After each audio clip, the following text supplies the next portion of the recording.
Storm fans, get on your feet for your varsity football squad.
And here comes your Skyview Storm.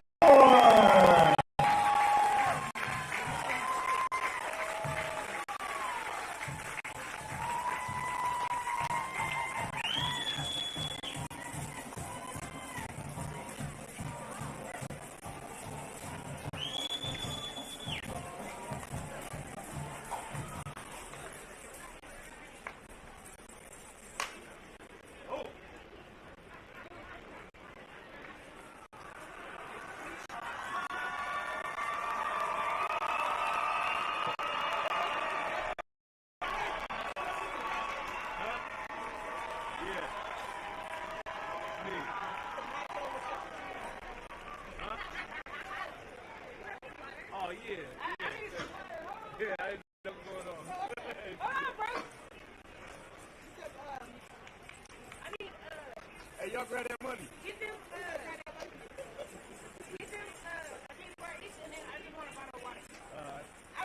Your Skyview Storm is coached by Steve Kaiser, assistant coach Matt Hamlin, quarterbacks coach Eric Rice, offensive line coach Alex Jones, running backs special teams coach Brian Hansen, defensive coordinator and defensive back coach Ken Wiggins, and wide receivers coach Joe Gray.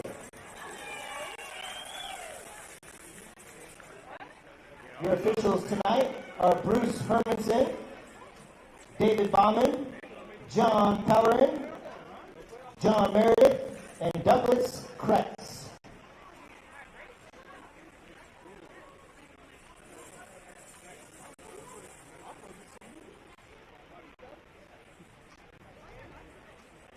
We got the all-important chain gang down there, getting wet, taking one for the team.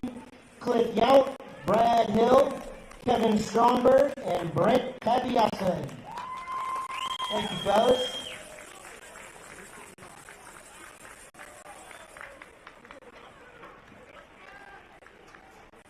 Puyallup will receive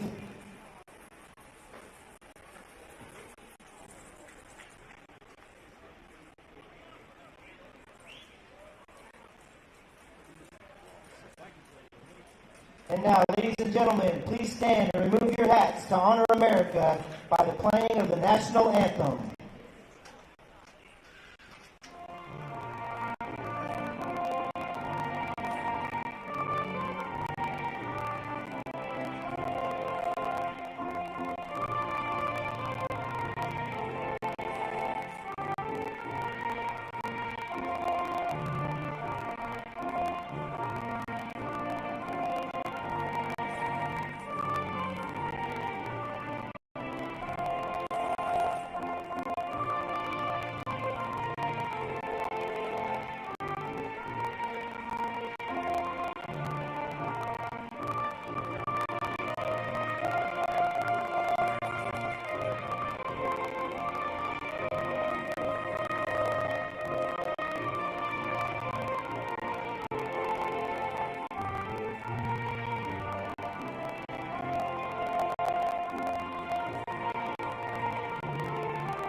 Thank you.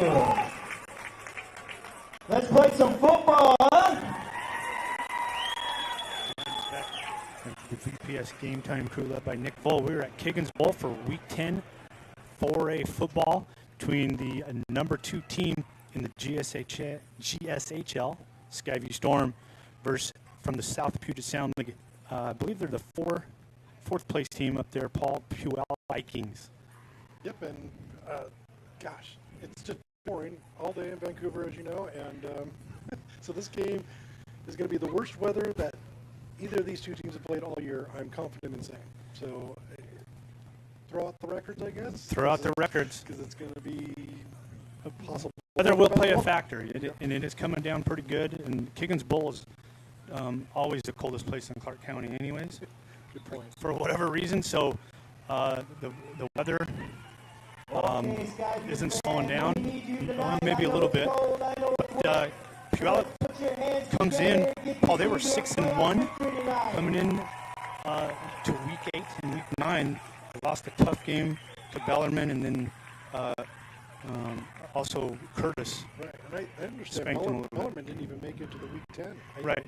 So that was a surprising loss, and certainly two of those losses probably cost this team a home game, Puyallup a home game. And we are in Vancouver instead of playing at home. Right, and Paul, when the 4A league down here is going well, we sometimes compare it to the SEC West. The South Puget Sound League this year is probably very comparable to an SEC team as well. And Skyview is going to go with the kickoff,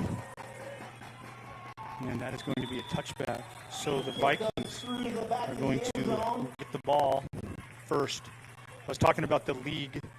As I look at just some of the South Puget Sound 4A rankings here, there's 5 teams in the 15 of the state 4A RPI, led by Sumner at number 4 and Curtis and Puyallup at 15. Title 15, Graham, Capalson, defending state champs, and Emerald Bridger at 10. So here we are, first play of the game. Puyallup starts out an empty set, and there's the weather. There's the fumble snap, and I can't tell if the quarterback held onto the ball. It looks like he did. He picked up the ball and then got hit as soon as he picked it up. He's strong because he didn't go down on the first hit. But, right. It's got to go all over that. Yeah, we just talked about that in we had a very brief opening. And this weather is so bad, it's across the state this bad. The atmospheric. Right. So here we go. So second and long now for the Vikings. They still go with an empty set. They got 5 wide. Trips up top. As we look at it on the screen. Actually, it wasn't a screen. Cross pattern there. Yeah, we're crossing pattern. Picked up 7 or 8, probably, or maybe 6. Got some of those yardage back. Yep. So if you can throw the ball in this weather. Right down to the 17-yard line. Brings up 3rd down. So here we are, 13 now for the Vikings. Still empty set.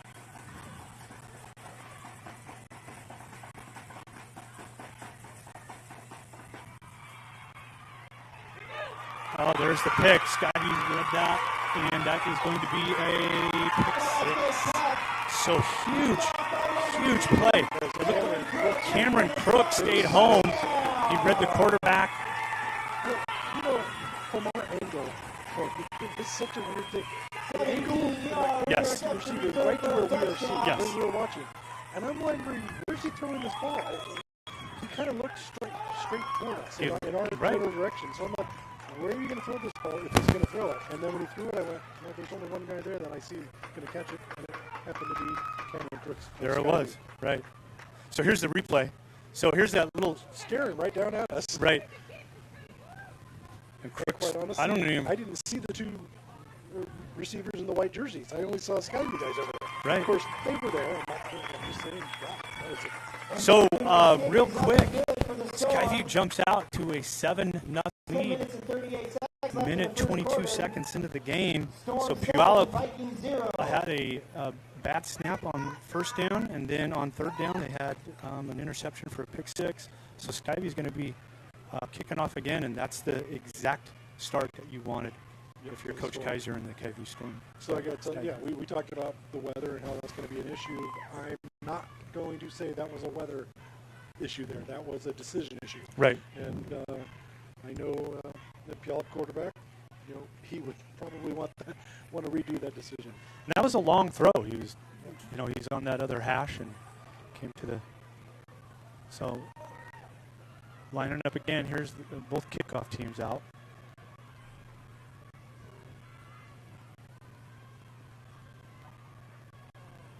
It's kind of like in baseball when you're starting pitcher for the road team. You get a 6-0 lead before you even go out on the mound or something like that. So the Skyview offense hasn't seen the field yet. Skyview's already upset. Skyview's up. Back to kick off for the Storm.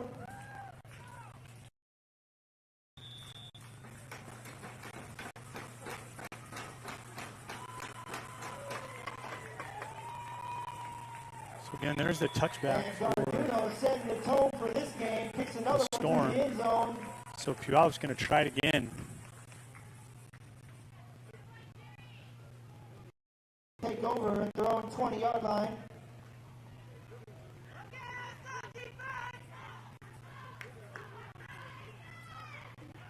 And if you're Puyallup, it's the old, flush that. And Yep. Get right back in it. Got to score. So they come out again with 5 wide. So no sign of a running game right now in the pouring rain, except I guess you can do the quarterback sneak. And he, a little quarterback draw. There it is. Jacob Velasco. 6'1", senior, 185 pounds.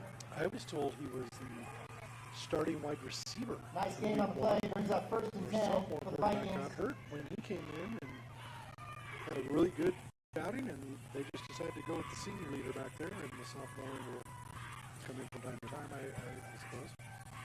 And hope for the future. But obviously, a good start to the season. They went 6-1, right? Right. Just to start And they beat the defending state champs. So there it is again. Velasco with the keeper up to the right side. On that one. Offensive coordinator. Brought down by Poe Yep. Jamie. 5 yards on first down. Absolutely. So here we go again. Oh, he's limping off though. That's Jalen Salaveo. Yes, up top. So Velasco has to go out. so here comes the sophomore, Caden. At their own 41-yard line. Forgive me if I don't have the pronunciation correct. So yes, so number 17 in now. Again, this guy's showing some stuff. I talked to some people up north who seem Puyallup, and this guy has the potential, but he's something special. So yeah, 6'3", 205 sophomore, and he's going to run it as well. Skyview stayed home this time. Does pick up, I'll give him a yard, maybe 2. I think that was Alex Betancourt that picked up that one. Rolfs with the quarterback keeper on that play.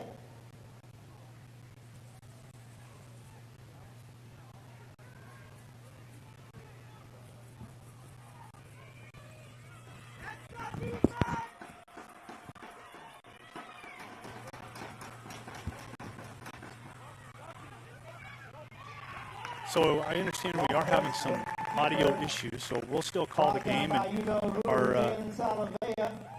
our director and producer and technical crew are working on that. And it's mainly from, I understand, from the YouTube side. So Skyview does hold. So now it's 4th down. Puyallup brings out the punting unit. 19, Luke was Still one of those back things that it's high to school punt football. for It's the 4th and short. Vikings. You never know if they're really going to punt it until Number they 8, Right. back to receive for the Storm. So let's see if maybe try to get Skyview in a long count here. 4th. Nope, it is going to be a punt. I'm going to flip the field on him. That's a decent kick. Stayed up. And got a nice Puyallup roll there. They're going to down the ball at the 5. So Skyview will have 95 yards to go with a 7-0 lead and 8:02 left in the first quarter. Storm will take over If 1st Skyview and brings 10. out a running back in formation, that'll be the first time we've seen a run back. Right. So Puyallup, they're not worried about the weather apparently. They're going to have their quarterback run or their quarterback's going to throw. All right, this is what we do. We're going to run empty sets, and All right, so here's 1st and 10 from the Storm. Quarterback and running back are in the end zone, and here's the keep. Kennedy. And there's Kennedy. The last time we were here, Paul, was against Camas. He had a great game, running game against Camas. A couple of great throws as well. So there's Kennedy in at quarterback. He's the 6'1", 175-pound junior. Second rusher on the Skyview team. There you go, yeah. And so you'll see some of the RPO and zone read plays from Kennedy and Skyview backs. This one here's one of Skyview. It's like a tunnel screen a little bit. Kennedy's pass complete to Packer. Was to number 8. Gavin Packer. Gavin Packer. The team's leading receiver and 4-yard gain on the play. Brings up second. Yep, sophomore Gavin Packer. I haven't seen all league teams yet, but he should be on there. There's some good receivers in this area. Oh gosh, great one too. Great receivers, sir.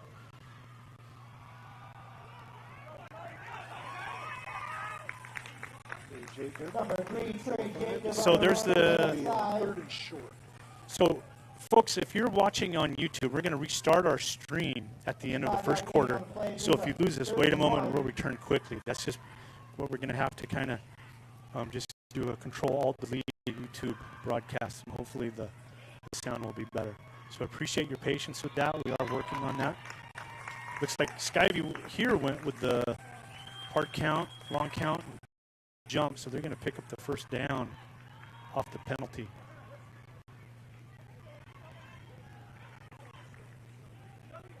Offside defense, 5-yard penalty. So it'll be 1st and 10 Storm at the That's enough for another Skyview first down.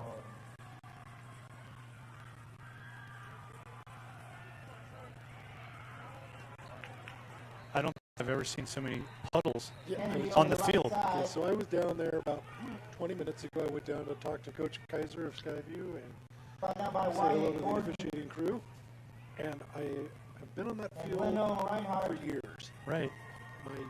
The water up 2-yard loss from the play. I Brings just up couldn't 2nd and believe 12 for the how Storm. soaking wet this field out. That's their own 32-yard line. Yeah, it's artificial turf. It's not gonna, Yeah, it's not and, gonna you know, but oh my goodness, it is soaked. It is, yeah, I mean, when Kennedy was running on that side, especially right there, it is again. So that was a nice defensive play by, looks like number 16 from Puyallup, Isaac Morris.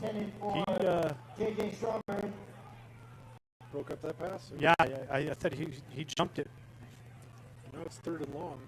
By the way, the play before, it was Skyview got the 3rd and 12 for the offside Storm. penalty first Their own down. 32-yard Yeah. line. And they really snapped it quick for Skyview. Skyview likes to get up to the ball quick and then act like they're going to snap, and then they don't always snap. They always wait for the play to be done. So here's a toss to the short side, and Puyallup bottled that up quick. That was the toss to Jacob. Trey Jacob over the right side. So, That might have been our first weather decision, meaning it's 3rd and Touchdown long. by number Right. 4, We've Dave got point. a 7-0 lead. Let's run the ball, see if we break a 12-yard game for a first down. If not, we'll 1-yard just gain on punt the it. play. Brings up 4th Get our and defense 11 on the for the field. Storm. so Skyview's going to look to flip the field back here on the punt. Back deep And to again, it receive is for the Vikings. still Number coming 6, down Wyatt here. Gordon. At Kiggins Bowl. Here's the punt, and that is blocked.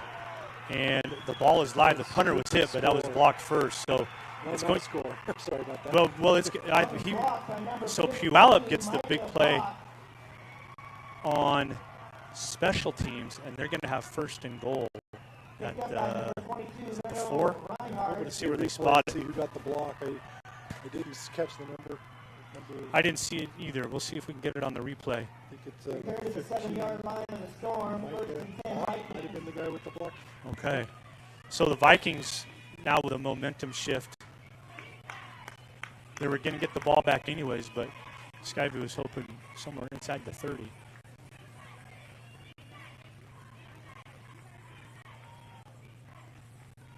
And Yeah, they did not score. Caden Rolfsness. By the way, I said scoop and score because I meant to say he's going to try to scoop and score, and I just said it wrong, and he got tackled as soon as he picked up the ball. So here's a little fly sweep action to the boundary by Puyallup, and that's bottled up by the Storm. But the big news, at least offensively, for Puyallup right now, is that the sophomore Caden Ralsness is still in at quarterback. Jacob Basco ran on Puyallup's last series, ran off the field, limping a little bit. So I assume if he's able to play, he will. But right now, the sophomore is in for the senior at quarterback for Puyallup. So it's second and goal for the Vikings.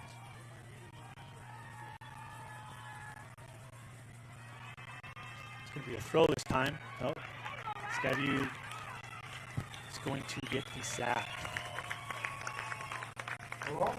So we've seen this before, Paul, with the Storm and some good bend but don't break defense, especially inside.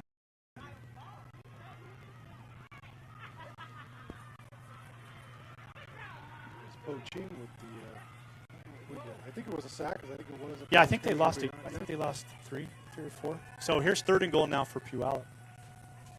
Getting the play in from the sideline. All right, there's the signal. Kids get set.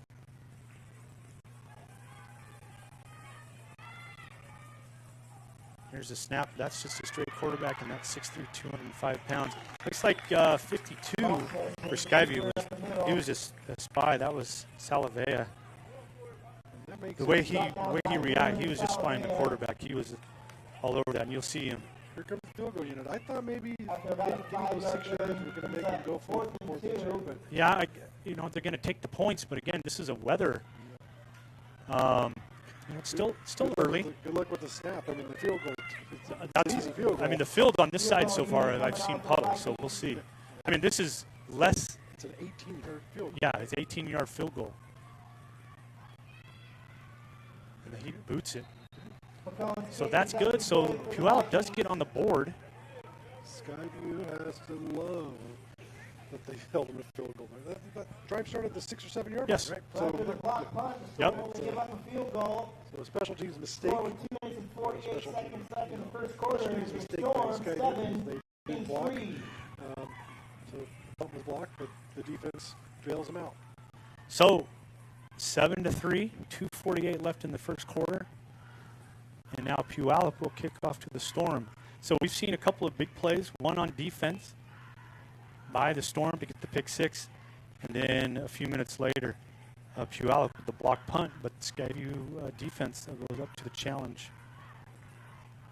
And again, the kickoff is coming. We'll let the kids get lined up here.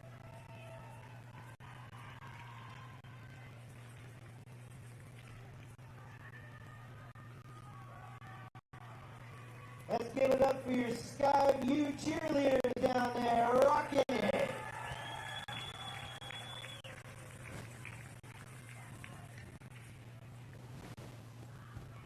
Thank you, student section, for keeping it going tonight, too. Okay. Puyallup kickoff team is Out here lined in the up. rain. Kicker got some instructions from the We see you official over here. there, And two Vikings cheerleaders, doing a great job. I'm just looking down at the crowd, and there is a student section, and they're not under the roof. They're out there in the pouring rain. right. Gotta love it. All right, Skyview's going to get a kick return here. I can't see right now who is returning that. But again, he's running to what I'm going to call the puddle side of the field. Probably coming. That's great. Yeah, I did see a flag, but that's a good return. Warner with the return. Push down bounds about the 37-yard line. There's a flag on the play. Guess is they'll be coming back to the 9-yard line after a 9-yard penalty. Yep, so laundry on the field, Yep. Blocking it. and that is a was it a Block block in the back by Skyview? Sorry, I didn't see it. So that is going to push them back. Oh, here's the play. Let's see if we can. There's the block in the back right there. Yep. Wasn't much, but it was a block in the back. Yes, it was. Okay, Okay, so the Storm are going to be walked back to the. It looks like they're inside the 10. Around the 9, and 2:37 left. So, yeah, here we go. Yep, all right. So Storm again, long field. There's another screen. Oh, and that was blocked well. That was to Jacob. Screen pass complete to Trey Jacobs. We're going to be talking about it all day. The weather is that bad. 2-yard loss on the play brings up second Rain and we 12. had all day. All it did was just make this field sloppy, And even if it is artificial turf. So Jacob caught the pass, turned upfield, slipped, fell down to his knee, and that's plays over, and that could have gained 10, 15 yards. easily. So, but the Storm lose 3, unfortunately. So it's 2nd and 13. There's a little kind of zone read keep, but Puyallup is there. Kennedy with the keeper Kennedy. over the right side. Might have bumped that outside too quick. First man there for the Vikings was number 22, Leno Reinhardt. So it's going to be 3rd and long now for the Storm. Kennedy did pick up 2. And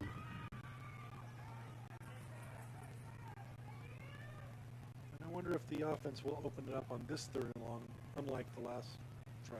Yeah, we'll see. You know, especially anytime you get a punt block, you're kind of worried about punting the next time. always. And they're deep in their side, so we'll see. They are going to throw it. They're looking for Packer on this short side, but Packer's covered. Kennedy tries to get, he did pick up positive yards, but they're going to be about 7 yards short. So the Storm, you're going to run out the punt team, and hopefully the edge holds up this time. Because Puyallup was in the backfield quickly on the last punt.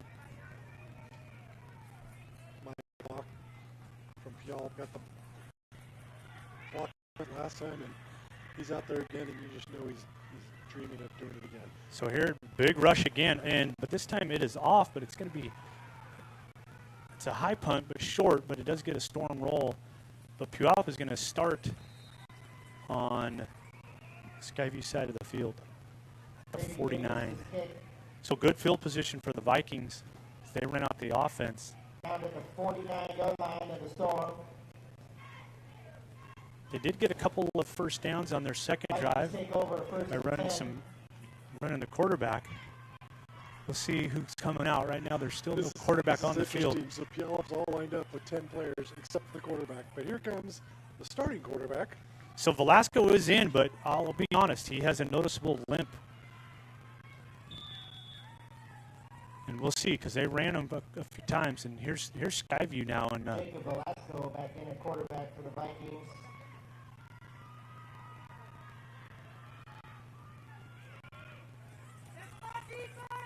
So they are running him. Actually, I don't know. I said noticeable limp, but he put his foot in the ground and cut for 15 yards. So that's my bad. Sorry, Jacob. Did he just... I don't know. Did Getting he do that on purpose? He kind of, a little something as he's walking out on the field.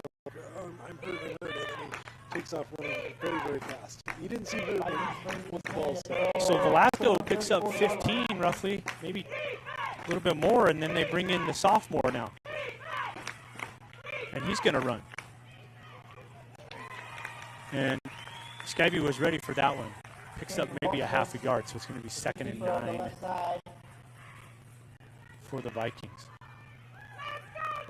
And again, they have not lined up a running back. Nope. On their, my guess is what, this is probably their 10th offensive play. There are some listed on the roster, by the way. Might not have to snap this.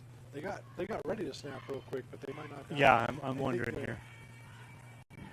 There's no play clocks for us to see, but yeah, the official. So they are there. Oh, they snapped anyway. They're going. Oh, So there's a flag there. It's a holding or illegal. Well, in the NFL, illegal use of the hands downfield. That kind of thing. Right. I don't know what they call it at the high school exactly. They usually just call it defensive holding or PI. But let's see what happens on this one. So we'll see the call here. That is the end of the quarter. But hold on. There's pass interference on the defense. Now, do they do an untimed down? That I was just going to ask that. Sometimes I can't remember the high school rules. I'm not sure it's the end of the quarter. So refresh in a minute or two. Yeah, we are going to restart the YouTube stream.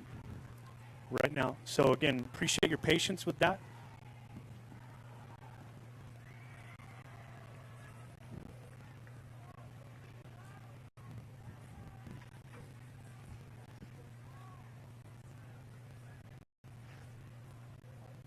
Oh, we're good. Oh, sorry. No, we're good. Sorry, Nick. So we're still on. We're still on. Yes, we're still on cable. Yes. All right, here we go. First and 10 at the 19 for the Vikings. This time the long count or hard count gets the Storm to jump. So back-to-back penalties for Skyview's defense. This is going to be 1st and 5 for the Vikings. Is the Storm one offside? Offside on the defense, 5-yard penalty. Brings up 1st and 5 for the Vikings.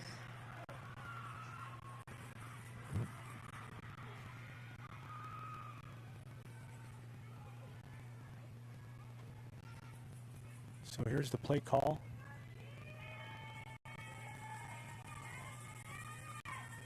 Quick pass. And is that picked off? No, but so that was a little behind. They went with a slant up top and right to. Let me rephrase what I said. I'm not sure that was wrong. First of all, he's a defensive back trying to make a play, and then the ball was thrown kind of to him. Right. But he's not ready for the ball to come to him. He's there to try to knock it away to the receiver. It was a poorly thrown ball. Right. And so I'm not going to call it a drop. That would be rude of me, especially in these conditions. But it was still a good play. It was a pass defense. Good defense by the Storm again. So it's 2nd and 5 now for the Vikings, and they're going to the air again. This looks like a back shoulder throw. That one is picked. So the Storm have been all over any and all pass plays by the Puyallup Vikings. That is their 2nd pick. Is that the same? Pick 6? By my count, Cameron Crooks has interceptions. And another one that was a pass defense. Right. So just defended the last pass. So yeah, that's a pretty good month for some defensive backs. And he's had a right. He's got a quarter and 11 seconds. So the Storm. The good thing for the Storm is that they have the ball, but again, the bad thing is that they're inside the 10, starting out on an offensive drive. But we'll see. Puyallup's defense has been up to the task. So there's a decent run. Trey Jacob again? By Jacob Jr. 7 or 8 yards. So it's bottom. Yeah, it looks about 8. 7-yard gain. All right, they did move it back. We have the best view up here. Everybody knows that. Come on. All right, so 2nd and 3.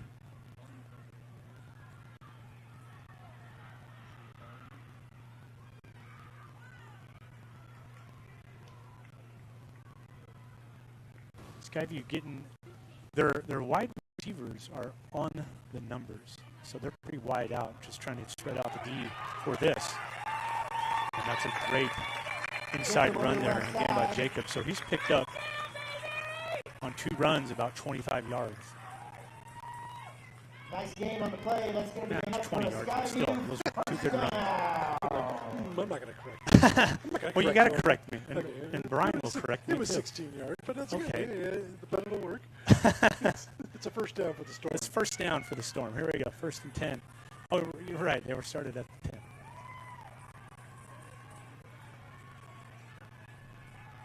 There's another run. Another 7 or 8. Yep. It's going to be 7, but So right where the Storm, the 2nd and short, is where you can take a chance on a big chunk play. Brings up 2nd and 3 for the Storm. We've gone from the 10 to the 34, and that too. Yet, so let's just keep doing it. Nice steady diet of Trey Jacob.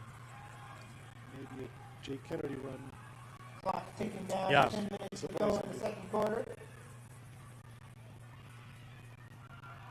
Straight handoff this time. It didn't look like it was a read there. But he's going to get the 1st down. Trey Jacob up the middle. 2 first downs on this drive for Jacob. 5-yard gain on the play, and enough for another Skyview. Thank you. All right, so the Storm 1st and 10 at the 39. We've seen 5 straight Trey Jacob runs.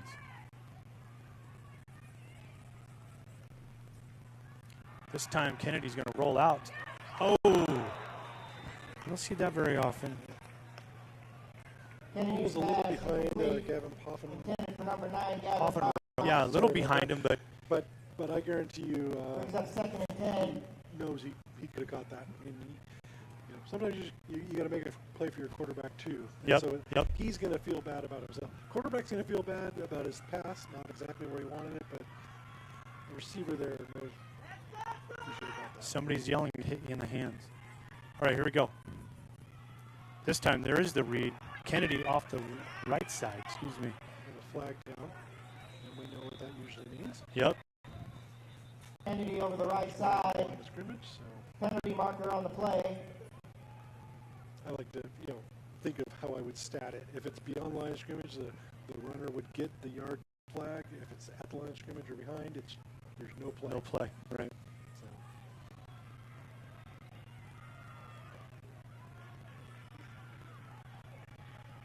Haven't got the signal, but they are moving back. But yeah, it's a hold or a block in the back. I think it's a hold. A block in the back. Called No, another block in the back. Okay. Huh. It does look like it is raining harder as well. So Skyview, after the drop pass, then they get a 2nd down run, but with the block in the back, and so they are 2nd and 20 now after. 29-yard line with a 2nd and 20 for the Storm.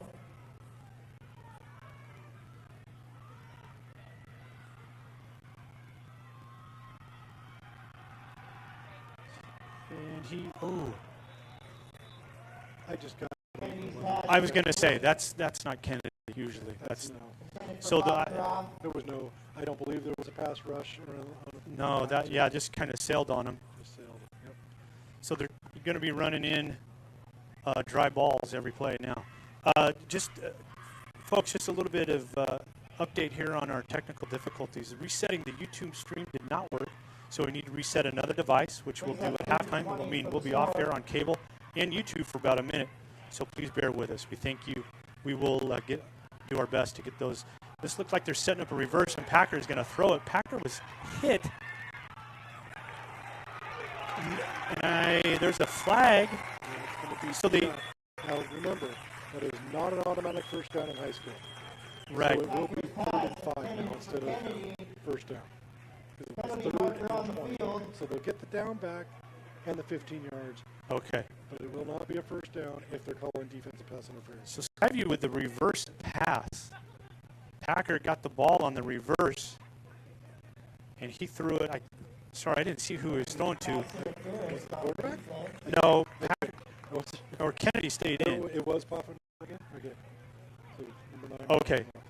So but I was just looking at the play going, as an old defensive back, I can't stand when they call DPI on a pass that is so underthrown. It is impossible to play defense right. on a pass like that. I'm not saying it's the wrong call. I just wish that call wasn't made. Right. When the officials committing that pass is so underthrown, that's not fair to the defense. But not right now. Yep, but okay. It was the correct call probably. So the Storm get it on 3rd and 5, and Jacob is going to pick up the first +4 or 5. So the Storm, after the penalty, 15-yard penalty, go from 3rd and 20 to 3rd and 5, and then Jacob off the left side there picks up 9, it looked like. So the Storm hustle up to the line, get set as they move the chains. Clock is running. We're at 9:11 to go in the second quarter. With Skyview up 7-3 over the Puyallup Vikings.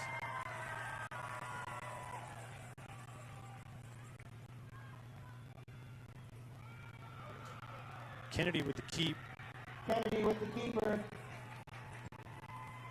Let's see who made that stop for Puyallup, number 50. Dominic Viola.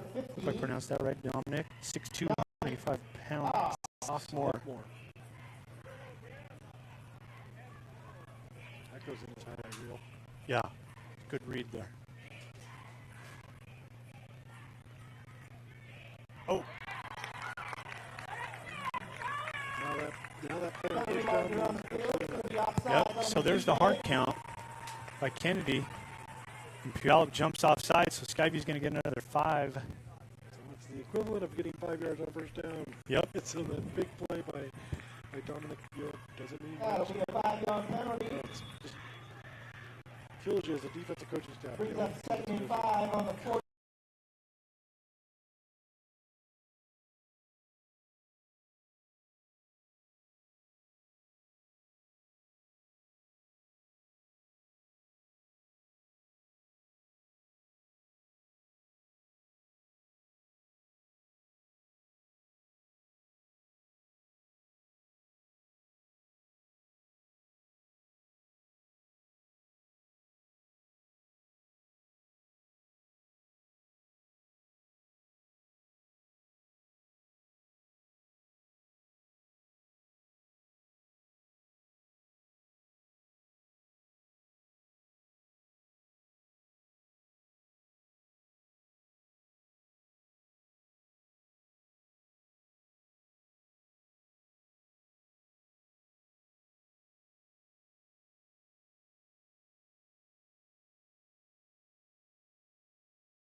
Would have been enough for a first down. It counts Okay. as a first down. So when they were on the 15-yard line. So that would have another. That counts as a first down as well. So Right. yeah, that was the Tree Jacob show with Number as he'll 46, tell you, Jimmy Garduno back to kick off for the Storm. aid of a great offensive line. Right. So, and he's averaging, with my quick rudimentary math, 8+ yards a carry. Yeah, he was 6 for 54 on that drive. 6 for 54 on that drive. Thank you, Brian. Micah Bach.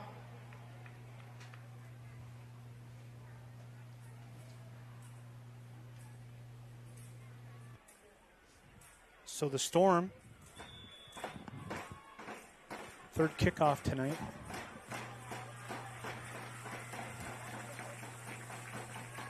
And this one is also going to be a touchback.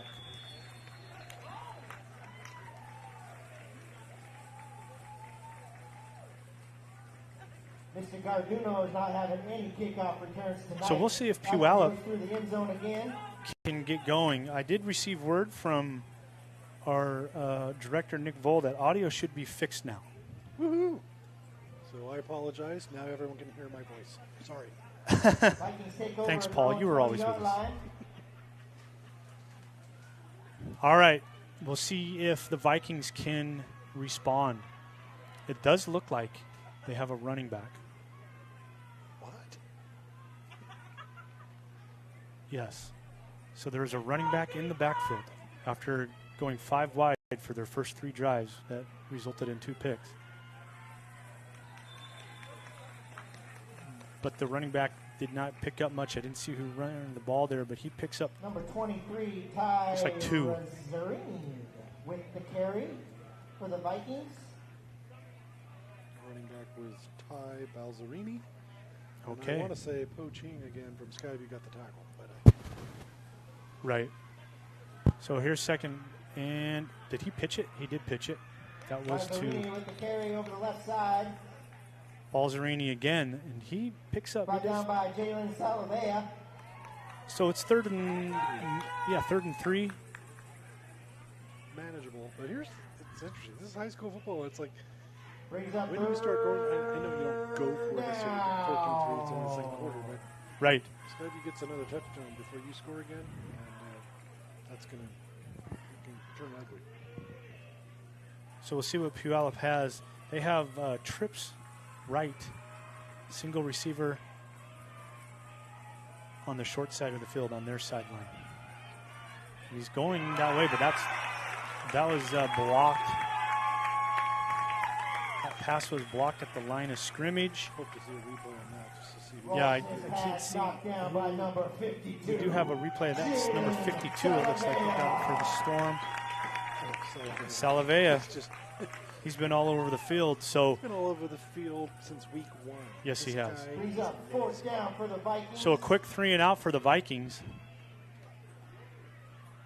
Punting unit on the field for the Vikings. Number 8, Gavin Packer, back to receive for the Storm. So we'll see how the Storm, if they're going to, Puyallup got a punt block earlier in the game. Not too much of a rush or pressure anyways. Ooh, that was a low line drive kick. And Packer picked it up probably at knee height and was running full speed when he caught it. 17-yard return. Yep, a 17-yard return. I got to tell you, though, this is what we'd go danger zone for the Puyallup Vikings. Because, again, Skyview just went 90 yards easily. Yes. And got up to 14-3. And the Puyallup offense comes up and goes 3 and out. So this is danger time. 14-3. If Skyview gets it to 21-3, then it's the whole, oh gosh, can we really come back from that? Can we come back from that? So here's the Storm looking if they can score before half here. Plenty of time left to do that. 6:17. Was there an equipment issue? Okay. No. Skyview's taking a timeout. Right? Okay, yes. Yep. Coach Kaiser wants a timeout. I don't know if he wanted a timeout. And timeout on the field. Yeah, something. It's like, we better call timeout. So our audio issues are fixed, and just a couple of other announcements, reminders here. If you're a Twitter user, you can follow VPS Game Time to get the latest schedule information and more. The Twitter handle is at VPS Game Time, one word. We also share good sports news from around our area with that account, so follow us today, and we might just follow you back. Now, Paul, the last time we were here for a Skyview game. Yep. I don't want to talk about it. Okay. No, I'm kidding. Well, but I'm just saying, Skyview, they look like this in the first half. Yes. Actually, they looked like this for 3 quarters. Yep. And then Camas Papermakers had a comeback for the ages. Exactly. And so, you were mentioning the 21-3. Yeah. And that's essentially what happened. It is. In the Camas game. Yeah. Right now, there's no evidence Puyallup is playing anywhere near what Camas did that night. Right, correct. I haven't seen much yet. But I would say that a 21-3 lead will not mean it's over. That's for sure. Skyview knows that. Skyview knows that a 19-point lead in the fourth quarter is not safe. But I'm going to guess lightning is not going to strike twice. If Skyview goes up that big, I don't think they're going to. It's not going to happen to them twice this year. But I knew where you're going with that one. Right. Yeah, just something. I will say that I watched the first half of Skyview's game last week against Union, and they weren't playing exactly inspired ball in that first half. Okay. They ended up getting the lead with a minute left in the half to go up 7-6. And I don't know what's going on with the. I don't know what happened now. I didn't. So obviously, we are not down. We don't have anyone down at the field to tell us what's going on. But both teams are still on the sidelines. So Yes. So this is. I don't know if anybody got a second time out here. So if you or someone you know is looking for a job, good news. Vancouver Public Schools is hiring in several areas around the district: teachers, paraeducators, nurses, bus drivers, coaches, secretaries, and more. The district offers competitive wages and excellent benefits. To see a listing of the jobs and to apply, just head to the district website, vansd.org. Make a difference in the lives of kids who work for Vancouver Public Schools. Okay. So we are going, again, I still don't. Yeah, I wonder if there were 2 timeouts called. Possibly. I didn't. And then there's a flag right now on the Puyallup bench. Yeah. So this is getting. This is really weird. So my guess is we've had back-to-back timeouts, although I didn't see who took the second one. They haven't marked anything off the scoreboard yet. And then I wonder if this is going to be a sideline. the official. warning or So here comes the white hat. The official on Puyallup's side threw a flag. dead ball, unsportsmanlike. So not a warning. It's absolutely going to be 15 yards for Skyview. So the unsportsmanlike conduct during no play is my guess that there was some colorful language on the sideline. I didn't see it, but right as that was happening, the lineman from Puyallup and the lineman from Skyview reached over, shook hands, and basically said, "Yeah, love you, bro."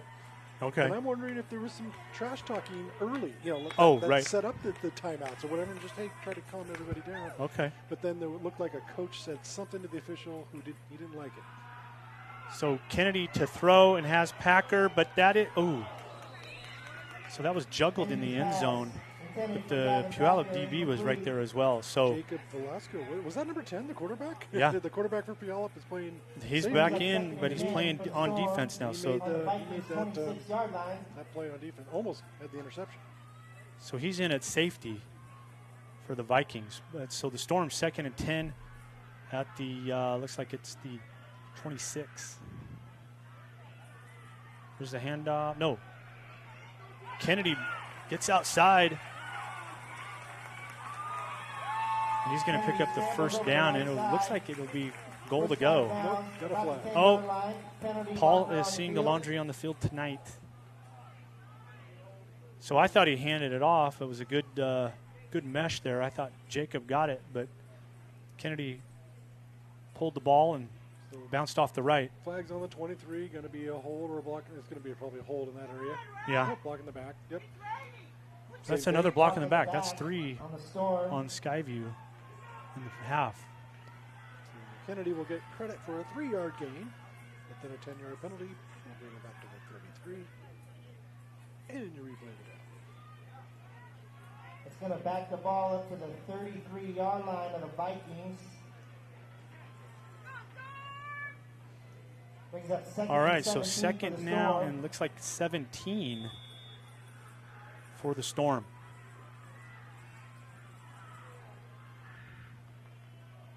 Here's the snap.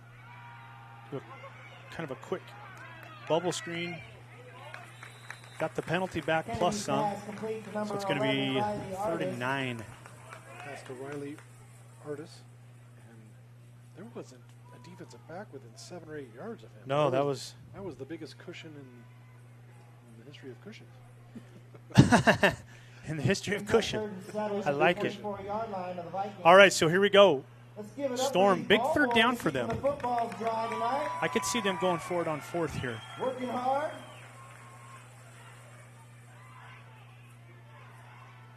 So Kennedy gets the signal in from the sidelines. Receivers scoot back a little bit, scoot out a little bit, excuse me.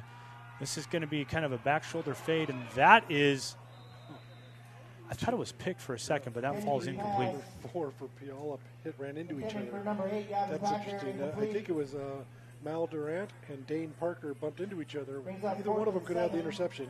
They knocked it out of Each other's hands, and those are their Puyallup's 2 best players. I mean, so Dane Parker is going to Air Force, and then Durant has offers from all kinds of places. Yeah, a bunch of places, Pac-12 including schools. Oregon. But So here's the Storm going for it on 4th. Here's the rollout left, and Puyallup's there. So Puyallup was ready for the boot to the wide side of the field. 11, Andrew Cody. and then he slipped as well. So Yeah, he did slip, and that's that. Kennedy's been able to extend plays all year with his feet and his scrambling ability, throw deep, throw it, or run it. Vikings will But in take this over case, at their own 30-yard line, that first wet and turf 10. got to him first, and then the Puyallup defense finished him off. All right, so just under 5 minutes to go. Puyallup is back on offense, and they come back with an empty backfield, 5 receivers. See if they can get in the end zone now. And there's another flag that it looked like Salavea was there on the quarterback draw. Yeah, that was Salavea. He's just spying the quarterback, and he's making plays. Brought down by Salavea as well as Levi Webb. Stay tuned at halftime. We have news from across Vancouver Public Schools, including a cool story about the Skyview Marching Band, which is, my guess, still 100-plus members deep. Probably more. All right, so that was the holding on Puyallup. So we're going to go 1st and 20 from the 20. Brings up 1st and 20 for the Vikings on their own 20-yard line. And again, empty backfield.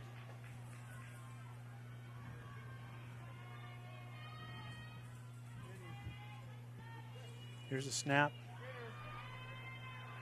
And there is, over the middle, is that a catch?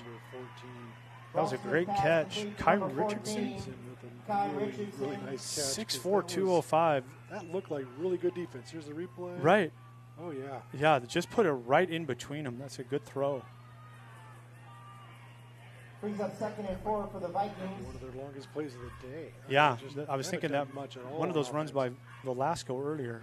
But so that was 16 yards, so it's 2nd and short now, 2nd and 4 for the Vikings. Clock is out just under 4 minutes. Here's another pass. I did too a little bit, but there's no laundry, and it'll be 3rd and 4 at the 36. Nice coverage on the play there. Brings up 3rd down.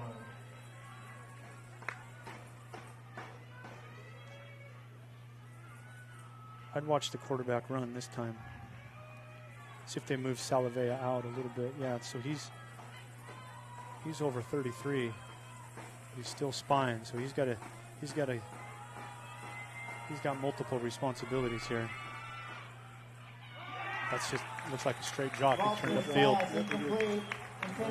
So that was the receiver just basically, it was go find grass in between the two defenders, found the grass but didn't catch the ball. He was right at the markers, and yeah, I mean, would have been a first down for sure. Yeah, well, there is a flag on the field. I didn't see that. That was late. See that. So, well, I don't know if the flag was late. Maybe. Well, I'm noticing it late. Sorry, you're right. No, I just it's and where it is. Something after he threw the ball. Oh. I don't even want to guess. If I would have seen it, I could guess what it was just based on when and where. But I didn't see when the flag was thrown. And it's not your typical holding, I don't think, because they're together talking about this for a while. I think they're talking to a Skyview player, though, which means, well, I don't want to. Dead ball, unsportsmanlike. Ooh. Yep. All right. So it's offsetting. Oh, no, it's off. Yeah, it's offsetting. Okay. So we have offsetting. So it's offsetting. Conduct penalties and the play down counts because there, it was dead ball. Right. So the incomplete pass counts, 4th down. And by the way, a few minutes ago I said Puyallup was in the danger zone because they were down 14-3. They had just gone 3 and out. Punted. Well, they're right back into the danger zone again. It's still 14-3. Back deep to receive. And they're about to punt. If Skyview scores before the half, that would be a humongous downer for Puyallup and a big momentum push for Skyview. So all right, here's the Storm punt. Low snap, but punter does get it off, and that is going to go out of. No, it didn't. Took another bounce toward the field side, and that's going to be out at the 31. Or down to the 31, excuse me. So the Storm are going to start there. 1st and 10, decent field position. 3 minutes and with 3:41 left in the half. So Skyview wants a score of any kind, of course. If they score on the first play of this drive, they would love that. But absolutely. Ideally, wouldn't they love to go about 3 minutes and 36 seconds to score and score with 5 seconds left in the half or something like that, or even the last play? Okay, so we'll see what Kennedy and company can get going here offensively for the Storm. Oh, Jacob with the nice read. Was able to pick up 2 or 3. Nah, actually more than that. Looks like 4.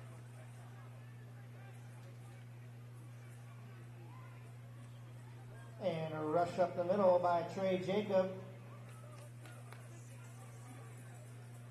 Actually, good spot, so picked up 5-yard 5. gain on the play, brings up So second and 5. Trey Jacob made a nice jump cut there in the middle. So again, a bubble screen to the wide side, but Puyallup, oh, there's going to, I don't know. Okay, so there's a flag down, and the Skyview receiver saw the flag, and he's like, what, me? That's Casey Newleen. But I was wondering if they went to the face mask on the tackle, but I don't think. It's interesting. Another flag was thrown from a long ways away. And it's interesting. I got caught looking at something else that I don't know. I'm going to ask Brian Levesque here, who helps coach with high school teams. The lineman downfield, is it 2 yards or is it 3 yards grace? Is it 3 yards grace in high school? Okay, so it's such a weird thing to see a lineman go downfield on a forward pass, but they were within 3 yards. I can see that, but it's just when I see that, I just my old school days of the lineman goes, it's a run play. So what's going on here? But no, in this case, I'm not saying Skyview didn't do anything wrong at all. The guy was definitely within 3 yards, but. Okay, so we do get the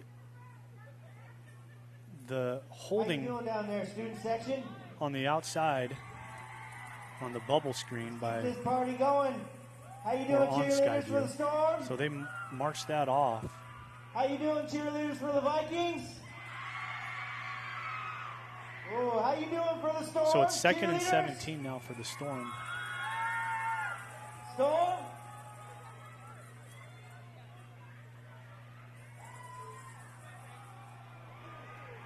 Just a handoff to Jacob, but Jacob up the that middle. closes quickly. Might be a new running back. Oh, was it a new running no, back? no, Thank you, Paul. No, I just misread the number. I just misread the number. Okay. That's number 3. So, yeah, Trey is still in, and that goes for no gain, and Puyallup calls the timeout now, hoping to get the ball back. 3rd and 17, 2:45 to go. Brings up 3rd and 17 I think for the there's penalties Storm. on both teams, but it seems to have been hurting Skyview more. It just Right. here we are. It's 3rd and 16, 3rd and 17, whatever it is, and if they don't get the first down here, they're going to be punting, and Puyallup's going to have a chance to get back in the game. They're going to just be the ones that get some momentum before halftime. So far, Skyview's defense has done its job against the Vikings. They have 2 picks, 1 a pick 6. Had a great goal line stand after a block, or inside the 5 stand, I guess. After a block punt and held Puyallup to a field goal. Again, Skyview had that 90-yard touchdown drive, but hasn't done much because they keep getting penalties. They get a first down and then a pushback on the penalty. So there's a sack. Kennedy Puyallup sacked by defense number played 54, 2. Lewis Park. And that's going to be a loss of 4 or Brings 5. up 4th down for the Storm. Skyview's offense has only gained about 115 yards this half. Right.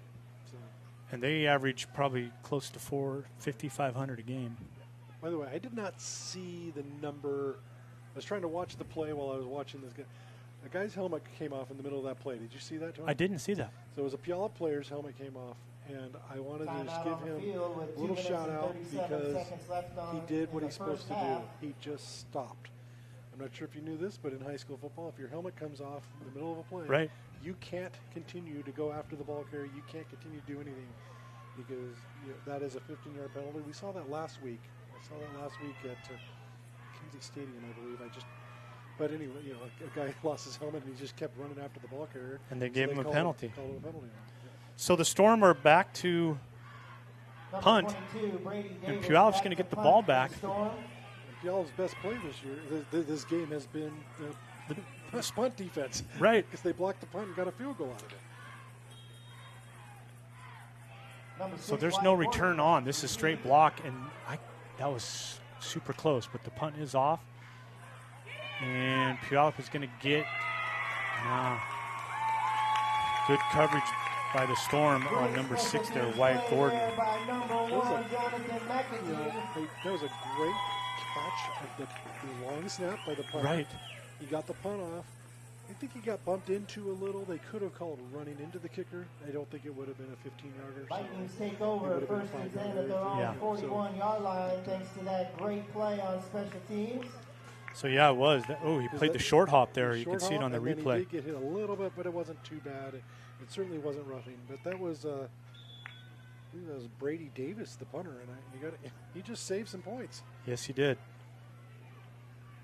Okay, so here's Puyallup now. 2:26 to go in the half. See if they can get in the end zone.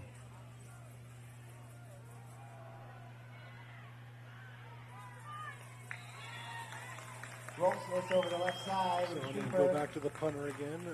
Brought down by number 52, Jalen Salavea. Because we can't go the whole broadcast without talking about my love for the Raiders. Yes. Ray Guy just passed away this week. Ray Guy has had so many great punts, so many great athletic achievements in the NFL. Only punter in the Hall of Fame who's just a punter. Right.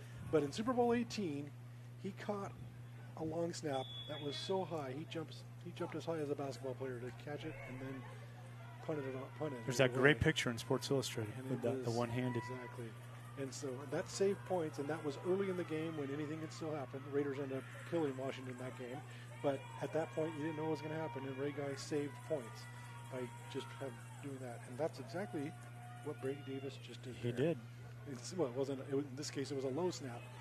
But it's really smart. Brady did not go down to his knee, because that would be plays over if he touches it down to his knee.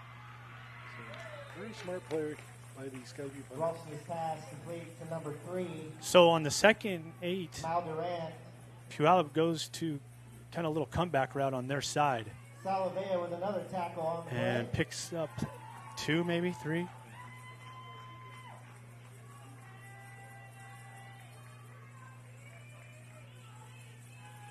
So 3rd and 6 now for Puyallup with 1:33 to see if we can get. That brings up 3rd down for the Vikings.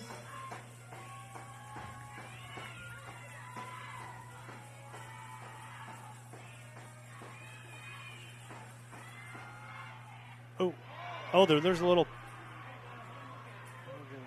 pump fake, but And he's coming back probably. So, was there? positive play for Puyallup, but a flag. Yeah, flag right at the line of scrimmage. And that was Penalty marker on the field. that was in the area of holding. Going to be holding on the Vikings.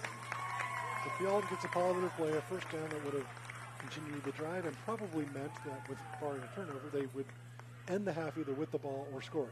Right. Instead, now they're going to be facing 3rd and 15 or 16. And right now, this offense is not equipped to go 16 yards. So it's just they've only done it once or twice in this game. Right. And it just hasn't. Yeah, it's a 10-yard penalty on I've the got Vikings. Puyallup with 66 yards of offense with 126 left in the first half. Right. So Skyview's defense came to play, and it is 3rd and long for the Vikings. Clock is ticking. We're down to 1:17 left in the half. I'm sure they're going to let that get down as close as possible before the snap here. Might even see the quarterback just run it to take some more time off. Skyview does have 2 timeouts. There's a screen actually this time. So that was Skyview's there. Skyview's all over. Picks up 1. Rolfsmith's pass complete to number 13. Salavea and Ty Evans, I think. Yeah. Oh, they knew that it was. It was as if they. They knew stayed the home was is the term. Yep. So Skyview's linebackers. We've talked about Salavea all night, and Ty Evans is the D-line cohort. Timeout By the on way, the I should note field. that Skyview 51 called seconds timeout left in the first half. before fourth down. So saving some time. They're going to try to score before the half. Yeah. Maybe go after this punt.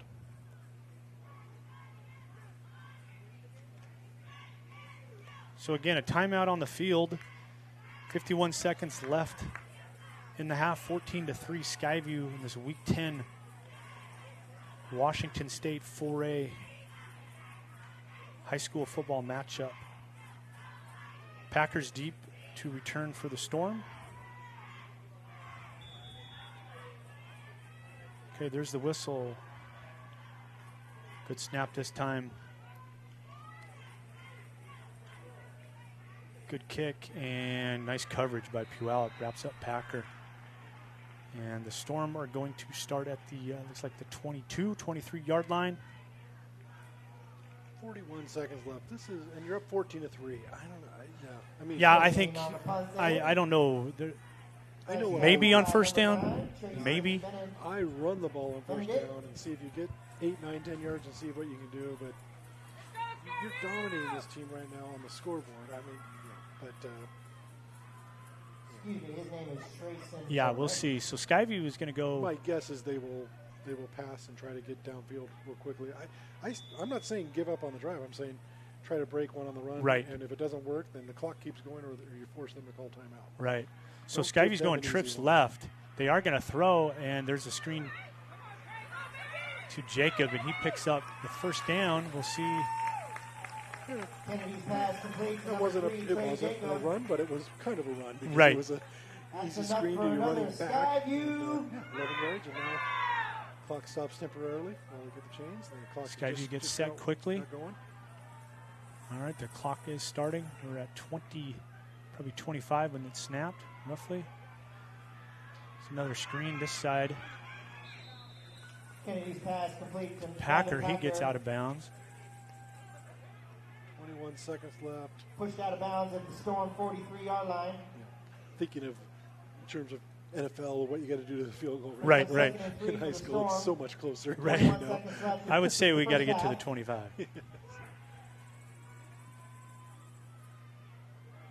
So now Skyview you're- does have a couple of timeouts, so you now don't can necessarily. throw- and you can throw downfield, and even if there is an interception, if you tackle them there, it's like a punt now. So it's So Kennedy with the keep off the.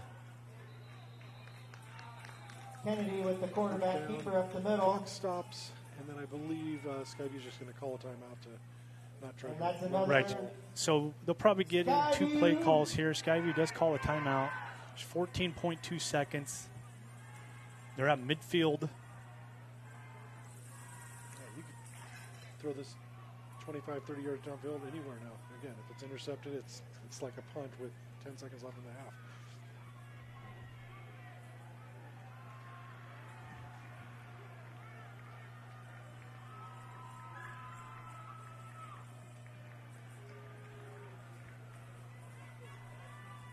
So I'm looking at the puddles at Kiggins Bowl here. Right? I can't. I was looking. The rain is.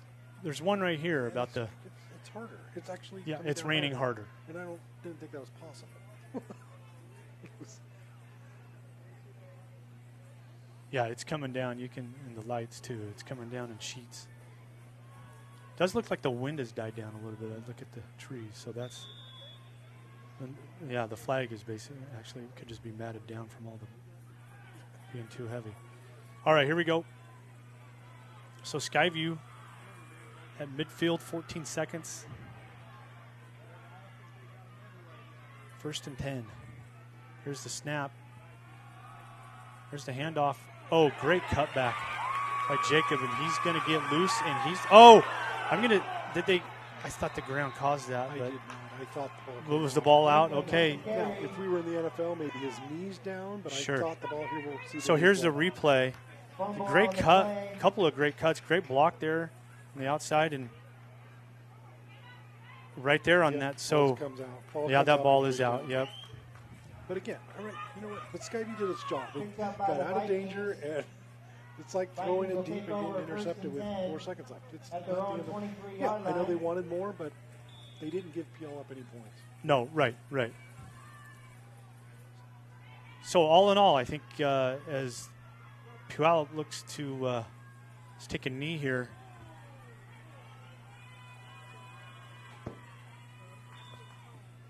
That looked funny. And That the looked like Vikings that take looked a like the knee. whole thing was funny. Was that a That'll be the end Right, of I the could first start? But who half. cares because they're just taking a knee. in the end. Right, that's- I was wondering. Halftime. That whole thing was funny. Storm Oh, 14-3 leading 14 to nothing Skyview. over the Puyallup 14-3, and the Skyview's defense.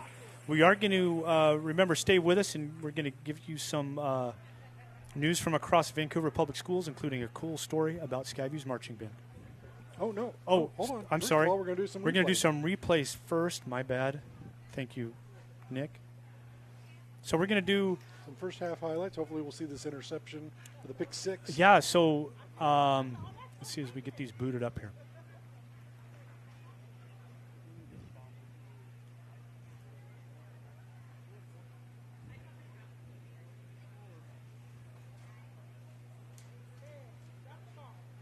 So here's the pick six. This is the third play of the game. And Cameron Crooks with the easiest touchdown of his life. Right. And here's his second pick. He read that the whole way, too. And that was one play after he almost had a pick, too. So he's just been doing great. There's Trey Jacob. So we've seen both touchdowns. And here's that last play right before, or excuse me, second to last play right before the half, Skyview's last play. Jacob with a nice run, Great and run. just right there in Fantastic on the tackle. Yep. Strip the ball and save some points. Okay. We will be back for the second half. Please stay tuned for Vancouver Public Schools and VPS Game Time. Drums. Horns.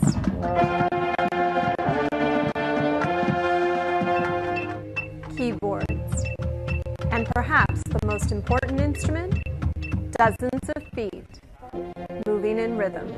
This is marching band, and nobody does it better than Skyview High School.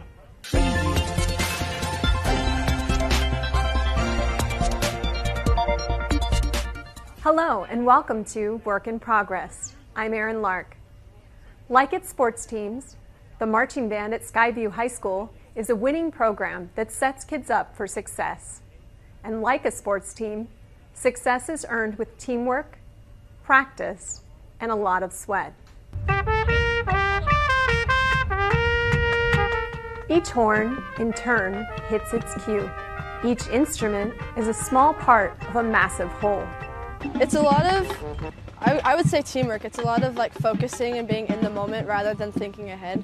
You might have to quiet down so that other people can be heard, or you play like louder so that then you could be heard because you could be the solo. A million moving parts, all under the watchful eye of director Tim Heichelheim. Always as tall as possible. Let's go ahead and get that one again. So every band has its own culture and subcultures within that culture. Each section kind of finds their own personality. Each section has their own kind of specialty skill set as well. For example, the front ensemble here with the keyboards plays lots of really complex music. The drum line is focused on keeping time and keeping the groove. The wind players are focused more on melodic and harmonic content. For marching band, I play the vibraphone and the bell kit. It's metal and it just creates this like super, a dreamy kind of, like a dream kind of sound, like just super vibrant and immersive, I think is a good word. Honestly, I didn't know that much about instruments. I really wanted to play the tuba because it's giant. I was like, that's cool, I want to play that. But instead I played the trumpet and I was like, this is cool, I like this one too. Yeah. But of course, they're not just playing music. Music is such an amazing way to, I don't even have a good word for it, like, I don't know, tell a story.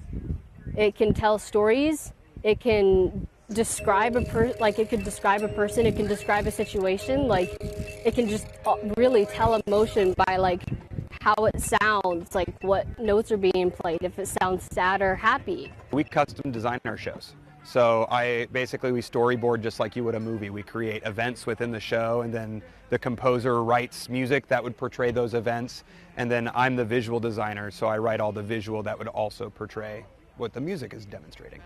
Music, storytelling, and oh yeah, marching. The kids actually condition for the sport, just like any other athletics do. They're on their feet, they're moving, they're dancing, they're breathing hard. It's a lot of cardio. And then they have to do that all while maintaining a good sound on their instruments. If you're watching their feet, you can see who's in time, who's out of time, because they're gonna be stepping together. I love it so much. I love constantly thinking about like everything that I have to work on. I love that aspect of it, like being like, okay, what do I have to do now? Oh, what do I have to focus on this? Like, that's just, I adore it. As if coordinating dozens of musicians playing and marching weren't enough. There's also dance and choreography. There's character work that can be done from time to time. We also have a special effects department where we have samples and digital audio effects that we run through a program called Mainstage. So you can see that on our synthesizer cart, there's an iMac computer that runs all that. We have a soundboard and a sound technician. We are also messing around with lights and a lighting technician this year. So we're really trying to bring marching band into the year 2022. The team competes against other bands in the area and gets to show off their hard work under Friday night lights. He's got a lot of space. He's going to have a first down and more. That's a Skyview touchdown. And the winner by Yoshinobu is your 2022 homecoming queen.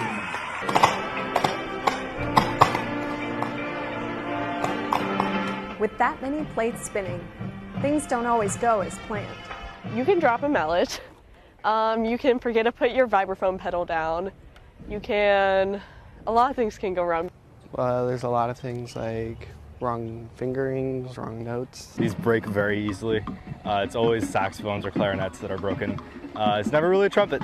With so much potential for failure, it's important to work together. You have to choose who you're listening to for time. So I'm supposed to listen into the center marimba. I'm not supposed to drift back and listen to the metronome. I'm not supposed to look up and watch the drum major. I'm not supposed to listen to anybody else except for my center marimba. You always have to look at the hashes and stuff and all the markings on the field, and if you don't look at that or you get off, you have to adjust then and there, or else you're going to miss your dot, or you're going to miss something, or miss a note or something. Perfection takes time, a lot of it. 3.5-hour practices every Monday and Thursday, and losing an entire Saturday for a few weeks, but in the end it's so worth it. You work for this product, and then when it all kind of gets together, it sounds good, and you work towards that. That's what I love. And they're discovering that the rewards extend far beyond the field of competition, beyond music, and certainly beyond the excitement of marching in formation. I have a band family here and I love it.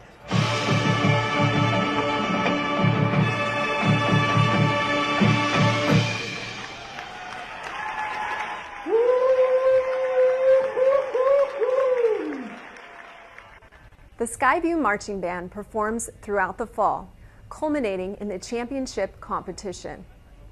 You can support the band and find out more on their website, svbd.org. Thanks so much for watching. Until next time, I'm Erin Lark.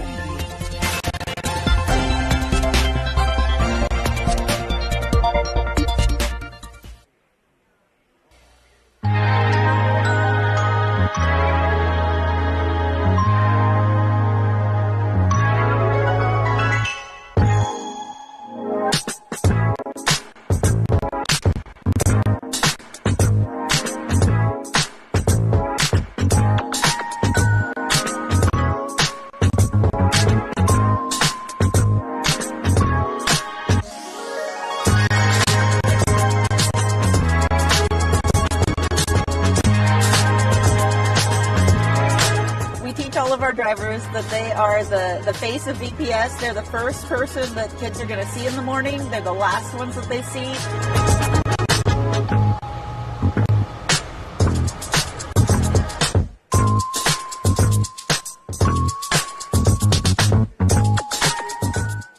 They had the day off from school, so why are students from all over Clark County packed in the auditorium at Skyview High School, rubbing elbows with their rivals? You won't get along with everyone, but respecting each other is really important. The Sportsmanship Summit is all about shaping the next generation of leaders using sports to teach about life. Hello and welcome inside Vancouver Public Schools. I'm Nick Voll. VPS worked with the WIAA and Greater St. Helens League to put on a unique event. The goal was to make sports fun again for everyone. We've seen it everywhere. Civility is at a low point, and one of the many places that's obvious is in sports. Video making the rounds on social media shows the parent knocking the referee to the ground. His injuries. The number of sports officials across the country is at a critical low, in large part due to fan behavior. It's a reflection of poor sportsmanship from parents, coaches, and kids. Yeah, unfortunately, we see it throughout society now, right? Our norms have changed a little bit, and so we have the opportunity to recenter because it's good for everybody. Everybody should have a chance to be heard in a way, but also to listen. Students and coaches from every school in the Greater St. Helens League gathered to hear about how they can make an impact on the field and off. A big component is leading by example. It's like if somebody's bad-mouthing you from the stands, you can't do anything at that moment in time. The only thing that you can do is just, you can strap your boots up and you can just go and get the job done.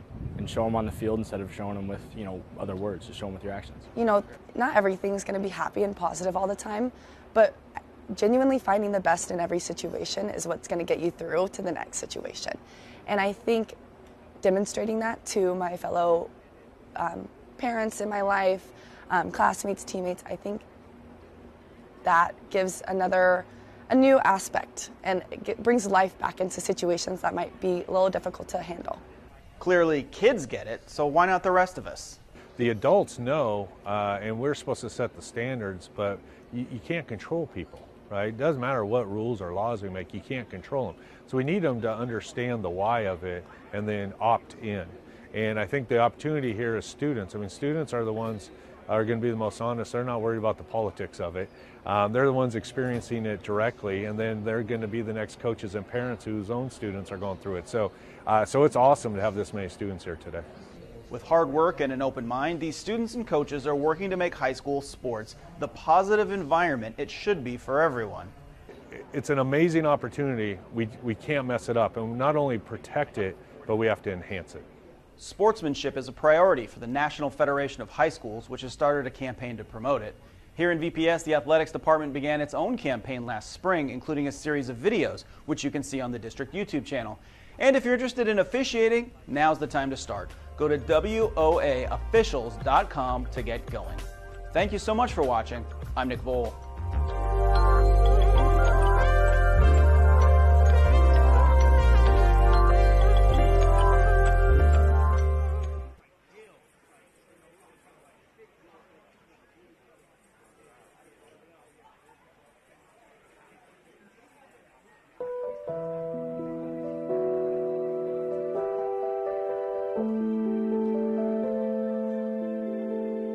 A time that I witnessed bad sportsmanship was at a meet this past year, and these girls were just saying negative comments to a lot of people, and it just made it not fun for people, and people didn't want to run or compete because it just wasn't a positive environment. When you have that negative feedback coming in from the sidelines and supporters and even people on your own team, it just affects you detrimentally mentally because it just affects how you're playing in a bad way and makes it so you might not necessarily be thinking about good sportsmanship or being a good character, just doing what you see other people doing. I've also seen it affect people in ways like not letting them do, like them not being capable because they're in their head. It does bring a bad environment or like kind of vibe to the environment. We had a big loss, and then afterwards we went to say good game to the other team, and we didn't really say good game because of how frustrated we were from the loss. And I think that really affected how we played the next game and our practice the day after. It was at an away game, and after the game when we won, some people were saying just like racial stuff, and like for me, of course, like being black, I felt uncomfortable, and like I didn't feel like I belonged or I wanted to go back and watch. So when we got there, we were like doing coin tosses, and when we had like served, they were like mocking us, like visibly like mocking us like to our faces across the court, like also while we were playing. And I just thought like that was just like awful, because I was like, we thought that they were really good, and we were like supporting them even in beating us, and they were just like trash talking us like across like the net. And it was just like, man, I don't even want to like play against them anymore, because like it just sucks that like they're acting like this. Like it's just a game, like, you know, like I know it's like serious and like everybody wants to win, but like not if it's gonna make the other team like feel bad for even like trying to play, you know.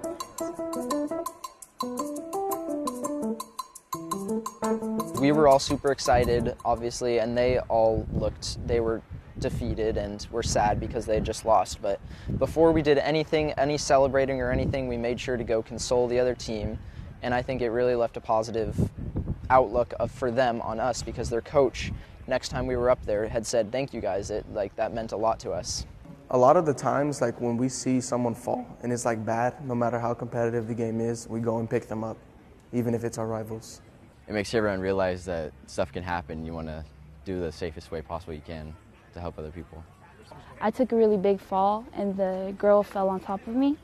But afterwards, the other team helped both of us up, and I think that really made me feel a sort of respect towards the other team.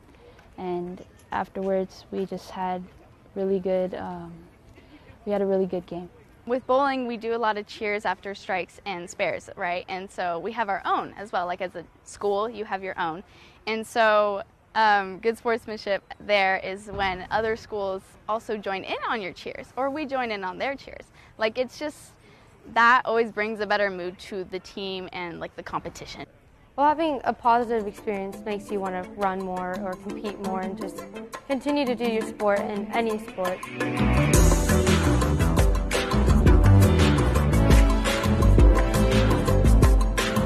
So we have a cold weather front coming in from the north and a wet weather coming in from the west, which means we could be looking at a 90% chance of some snow, so be safe out there. But the school closed.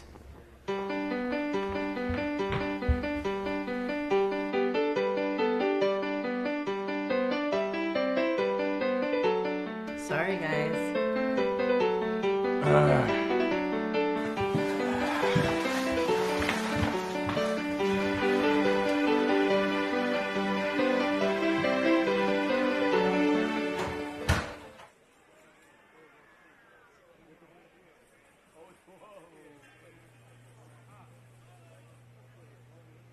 Okay, hey, we are back here at Kiggins Bowl, live for the second half.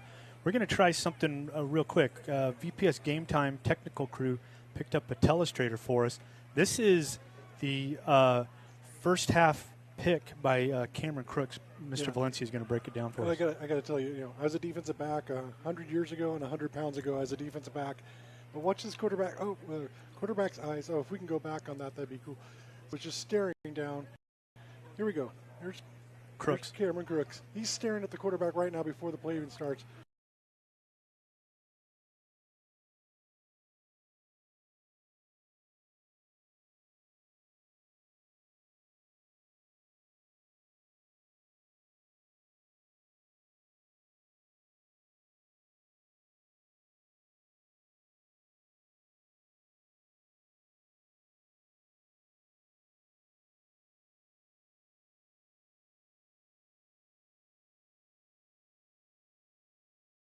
(14-3), and I'm not sure if we had the other view, but they had VPS Game Time did a great job. The crew from the end zone camera, you could actually see the quarterback just staring down exactly where he was going to throw. And as a defensive back, you're thinking, oh no, he's just looking this way right now, but he's going to throw it somewhere else because it's just a dream when a ball is coming right at you. Right, and we talked about this right at the end of the first half, but it is raining harder than it did then. So here we go. We are going to get ready for. You guys ready for a second half of football? Sorry about that. We had to do a little shuffling. We just did some technical maneuvering here in the booth. So Skyview's about to get the ball. They're up 14-3, and the biggest play in that half for Skyview was the pick six by Cameron Crooks, and then Cameron Crooks also got an interception later in the half that stopped a Puyallup scoring opportunity because it was right near the goal line. It was, they were actually trying to do the back shoulder fade. And the story of the game thus far, we mentioned Crooks' 2 picks, but Salavea has had a great game, and Skyview has held Puyallup by last count. We'll get a stat update here. To about 70 yards offense. So that was weird. I was wondering about that. So that should not have happened. Packer caught the ball. Wait. Let me back. It might, if the official ruled he caught the ball before the goal line and his momentum carried him back, then he's allowed to come out. I think that's what it was. So that's what Bruce Hermanson, the white hat, probably ruled. But yeah, if you catch the ball in the end zone, it's an automatic touchback in high school. So that was a little surprising to us. We normally see them, they err on the side of caution, they just blow the whistle. Right. But in this case, Skyview gets 6 extra yards out of this because Packer made it to the 26-yard line. So here comes Skyview's offense in Trey Jacob is real close to 100 yards. He had 91 yards rushing in that first half. So you can see the water on the field when the O-line and shot off there. Wow, that was a big hit by number 50. Yeah, it was. Dominic Yob. We've called his name before because he had a really big play in the first half too for Puyallup. That was a tackle for loss, -1. So 2nd 11 now for the Storm, just second play of the second half.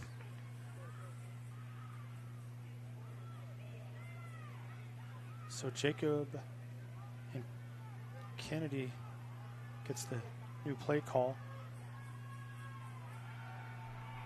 There's a screen set up. This one to Jacob. Good. And he's lowering his break. Yeah. He's going to be real close to the first down. Trey lowered the pads there. And okay, did I see a flag? I thought I saw a flag, but it wasn't. Down to the 35-yard line. Penalty marker on the play. Well, the officials are huddling, There's a flag. It's on the 29. Oh, okay. Thank you. I'm wondering, are they going to call Jacobs for lowering his head? I was wondering, that second hit, he did. Well, it was actually on the first hit that the flag. I thought it was more on the second, but yeah, he lowered his head. He lowered his head and initiated contact, and even as an offensive player, you can't do that. It's not called very often. Is that accurate? I'm asking the guy who coaches high school football, Brian Levesque, who's helping us out with stats tonight. He agrees it's not called. It's not called, in my opinion, it's not called as often as it should be, because. Right. But I'm not sure that's going to be the call, but it certainly looked like the flag came out right there.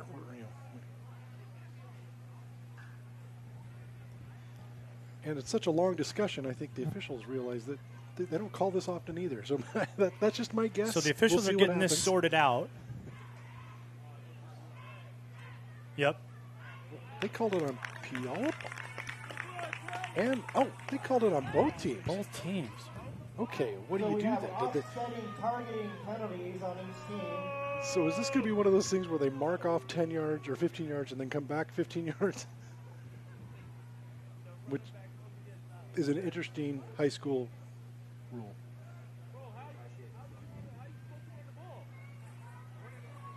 So again, we apologize about the technical difficulties. Now it's on the video side, but the audio sounds great. Okay. So we'll get those hashed.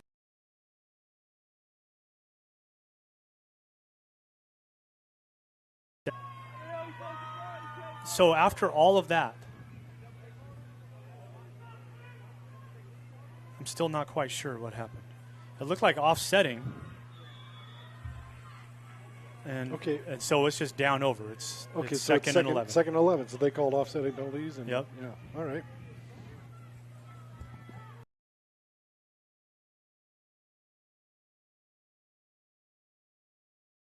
On the left side, and he's going to pick up 6. So it's going to be 3rd and medium, 3rd and 5 or 6 for the Storm.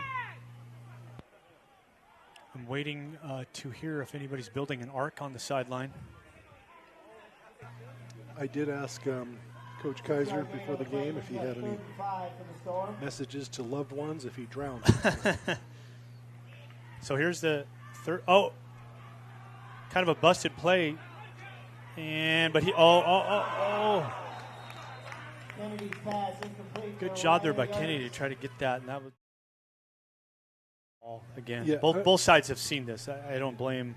Yeah. Well, when you see a bad throw tonight, there's just no way. I mean, it's just the play was off just from the.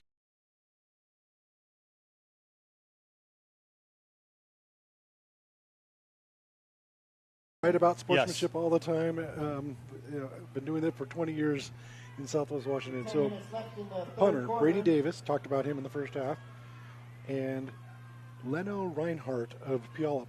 So as Reinhardt almost got the block, and he bumped into the punter, but it wasn't roughing or anything like that. It was just a bump, and they both shook hands in the middle of the play, and then even after the play, they said good job to each other. And it was just one of those things that the punter knew it really wasn't roughing, and it was so close because he dropped the ball that, of course, you might get hit when you drop the ball. Right.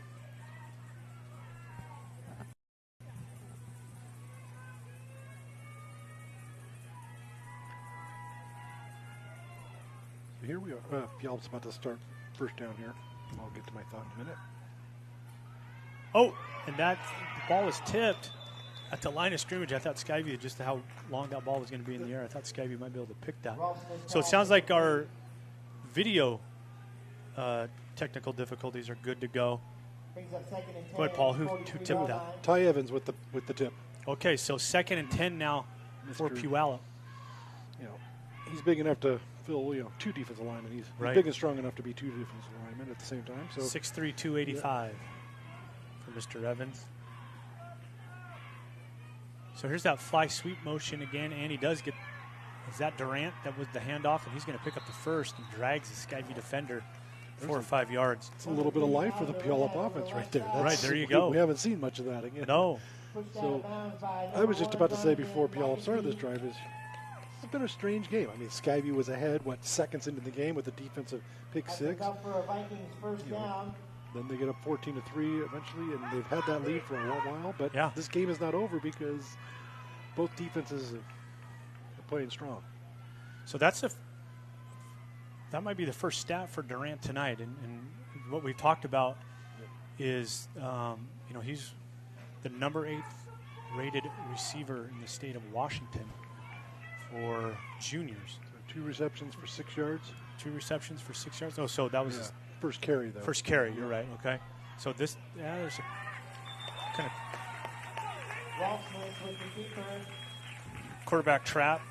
But Skyview's right there. Salavea and Evans again. Yep. Salavea and Ty Evans. Make sure you didn't get any gain on that play.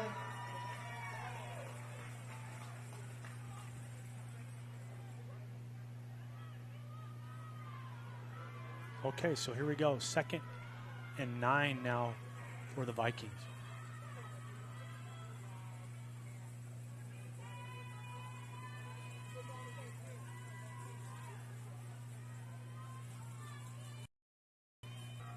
Little pump fake.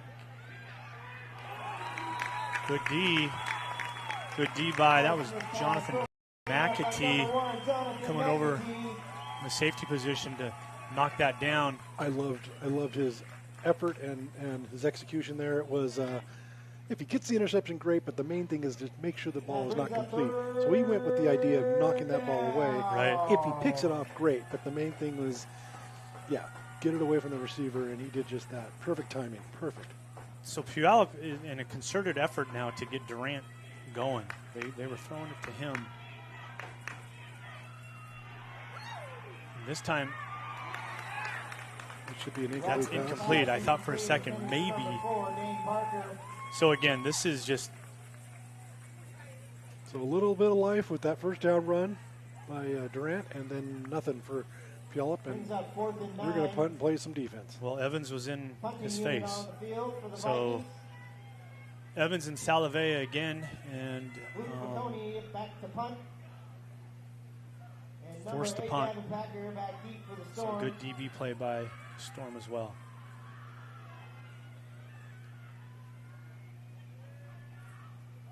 So low line drive kick, and that's going to roll inside the 10. So that ball would have went to the 4 or the 3 yard line on any other night. It just the puddle. Yeah, it hit the 10-yard puddle or 10-yard line puddle. So once again, Puyallup has to punt, and the Storm,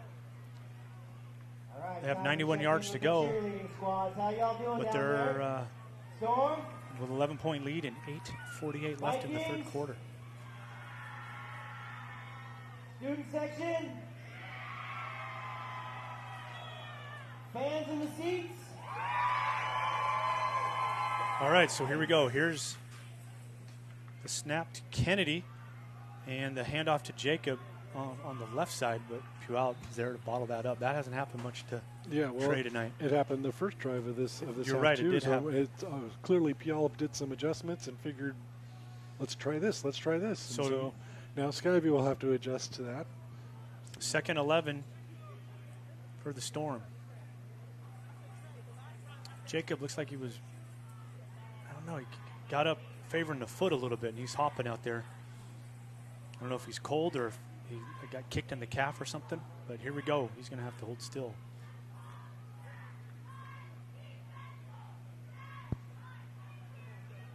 the hard count. Kennedy gets a new call based on how Puyallup lines up defensively. Here's the snap. Another straight handoff. Nice block. The whole. Yeah, he got 4 or 5, but that was. Yeah, and there's something going on. I don't know if he's cramping or what, but right now the coaches are saying, Trey, it's all you, buddy. Gain on the play brings up 3rd and 7. Yeah, I think is the white hat going to do? Did the white hat stop the clock? Well, stop. Okay. Puyallup guy's got to go out for a reason or something. So yeah, we're making some. Yeah, there might have been equipment. The ref sent off a Puyallup defender, right? But Skyview's running back Trey Jacob, I think he hurt his calf and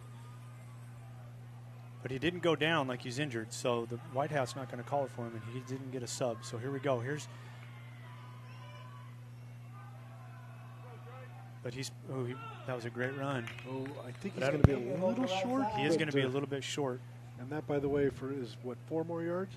So that's going to be he's got 104 yards rushing now. He hit the 100-yard mark exactly before that play. Oh, they gave him the first down. Whoa. Wow, I got to tell you, the official on this side had him at the 18. So yes. The official on the other side overturned him. I thought it was going to be 4th and 1. And but here we go. It's 1st and 10.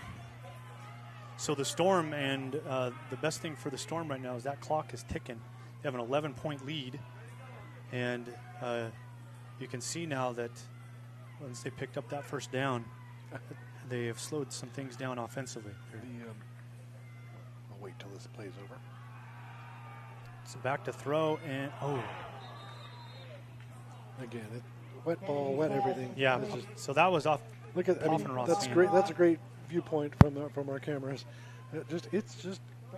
Yes, it's it is hard a to pick up sheet of water. It's hard to pick up rain sometimes on television cameras. That's how hard it's raining. It's not hard to pick up the rain on these things, right? So, yeah. But that was a great look. Thank you, VPS Game Time camera people. But so what I was going to say Paul. is that one of the bad things about being in this booth, it's a beautiful TV booth, but we're not upstairs in the booth where the coaches are.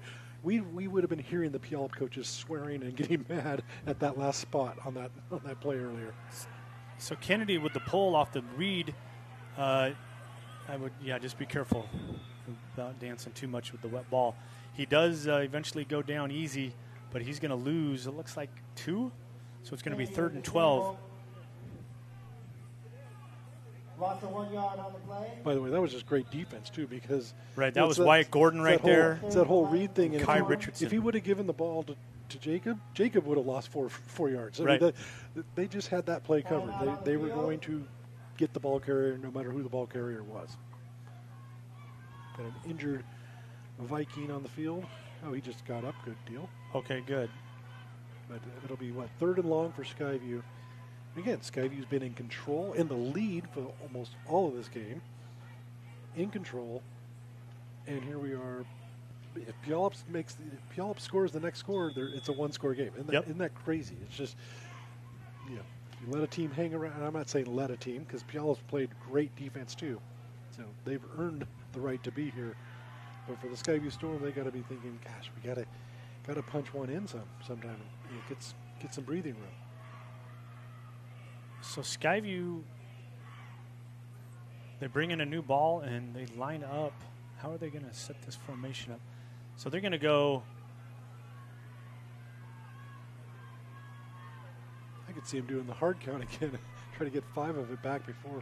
You got a tight end, but it's basically even formation. There are 2 receivers, and Kennedy's going to go deep, and it's going to be picked. But we do get a flag down. I don't know if that's going to be a hold or what. When the ball was in the air, the flag was in the air. I got to tell you that.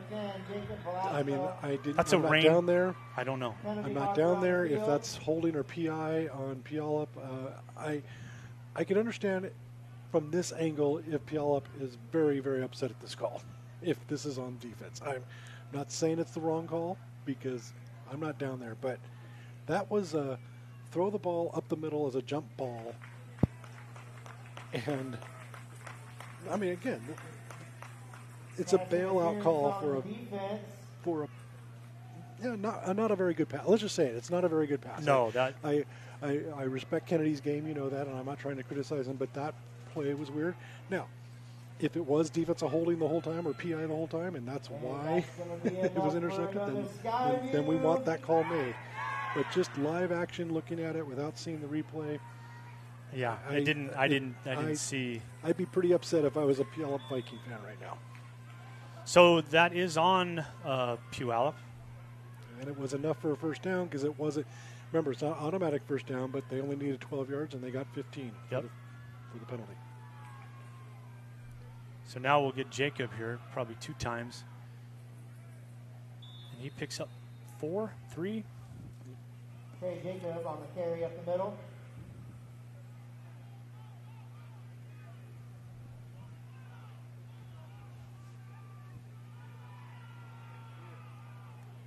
Gain on the play. So on the next snap, we're going to be under 5 minutes to go in the third quarter, and Skyview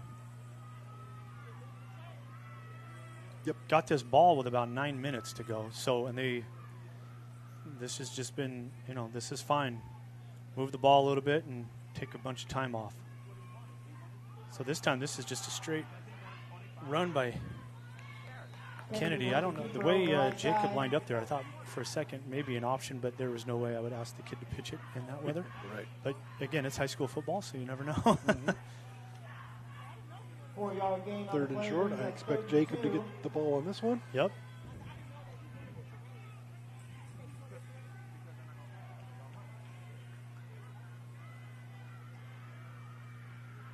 So trips left for the Storm. And there's a keep. Good little cut there by Kennedy. He's going to pick up first down +6. You probably won't see the replay, or maybe we will. We might not see it. I don't know if it was the right tackle or the tight end. He got into his stance so late and then just took off. And again, it's a huge advantage that the offense can get away with that, and that you're not set, and it's a big momentum thing. Right, no, I know what you mean, yeah. So Skyview goes kind of a fake count here to see what Puyallup's doing defensively. And they saw maybe a corner coming in on a blitz, but they're just going to run it. I don't know if Jacob, they gave him maybe a half a yard. No gain on the play. No gain. No gain. Brings up 2nd and 10. The Storm 49-yard The Evergreen line. Football Officials Association does something that helps us stat keepers all the time, don't they, Brian? Yeah, they 99% of the time will put the ball on the line somewhere. Oh, good. All right, so back to pass, and this is the screen to Packer, and that's through his hands, but that is going to be incomplete. Thought Puyallup did the right thing of jumping on that ball quickly. Just that was dangerous too. Yeah, I thought for a second it might have been picked. And Skyview players had, I think a cramp. Yeah, number 80 was down a little bit there. Jonathan Stromberg. So another 3rd and long. So we'll see if we get the deep pass here and hope for the penalty. Hope for the penalty again. A lot of. I mean, it happens a ton in college and the pros too. Just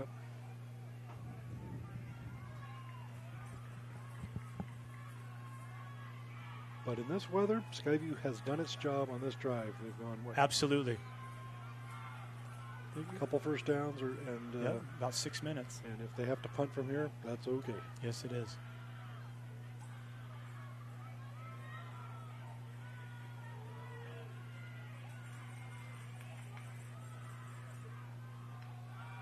So they don't force that.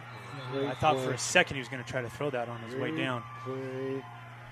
Sack for Leno Reinhardt. 3rd down play. Down 11 points late in the 3rd quarter. Puyyallup's defense makes another play, which should lead to a Skyview punt.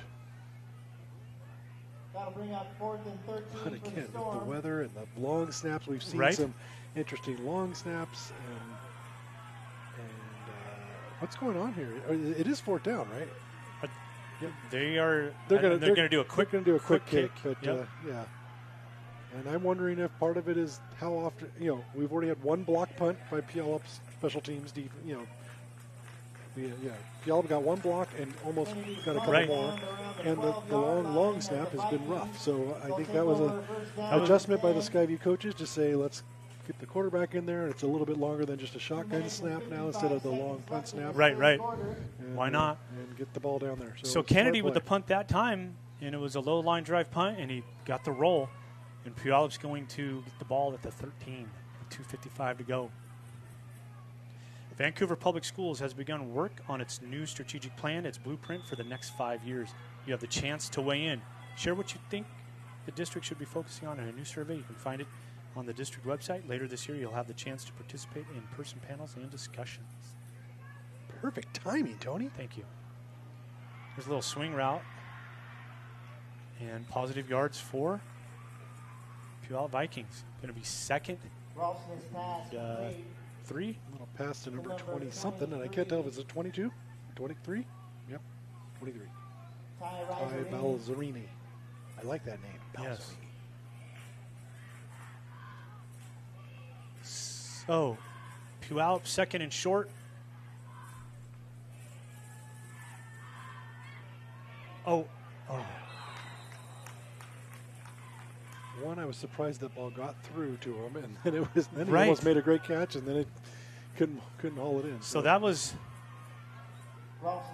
almost going the other way again for Skyview. So Puyallup 3rd and short now. I'll look for the quarterback run here. Nope. Official timeout. Looks like equipment. Oh, yeah, I just fixed the pads there on Salavea. And both of them on poaching. Yep. Here we go, 3rd down. There is a running back in the backfield for the Vikings.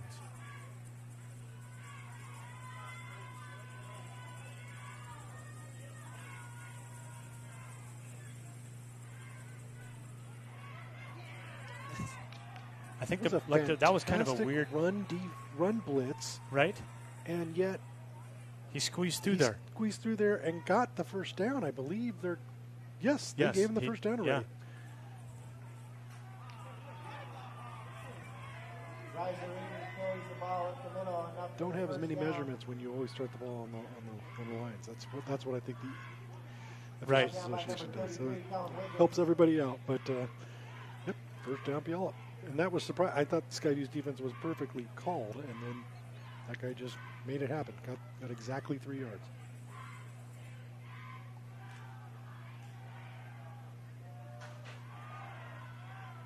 So not a ton of urgency offensively.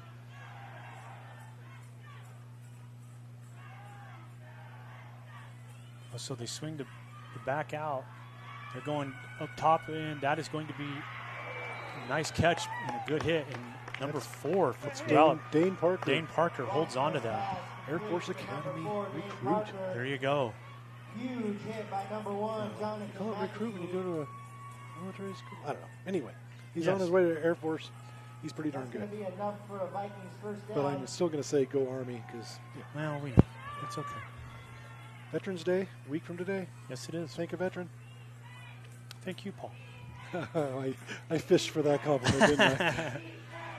Okay, so Vikings with probably their best drive of the night, or close to it anyways. We'll see how it ends up. That was a first down run and didn't gain anything. We are under a minute to go in the 3rd quarter.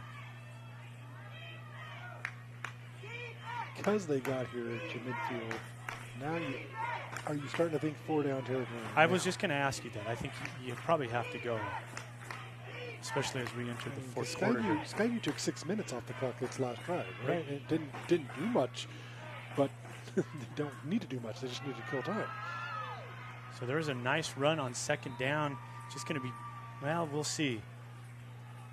It's either going to be either 3rd and inches or first down. And I think it's a first down from where they're marking it. And yep, they're going to stop the clock, move the chains. And now that, Yep. So we did get the first down. Communicated it to the white hat, and yes, they've killed the clock. First down. Now the clock winds, and we'll see if they'll snap. They don't have to snap it before the quarter, but they might want to just try momentum. Yep, there they go. So there's a deep ball, and that's going to be caught. And so Puyallup quickly with 2 big chunk plays on this drive. They haven't had any tonight. That's Mal Durant. So there's the other great player. And yes, we mentioned. So the 2 receivers. They're getting lined up as if they're going to snap it, but I don't know if they're going to. They got 4. I don't know if you need to. I'll be honest. Yeah, just let that go. So the end of the third quarter, and there's some life for the Puyallup Vikings. So we're going to go 1st and goal for the Vikings.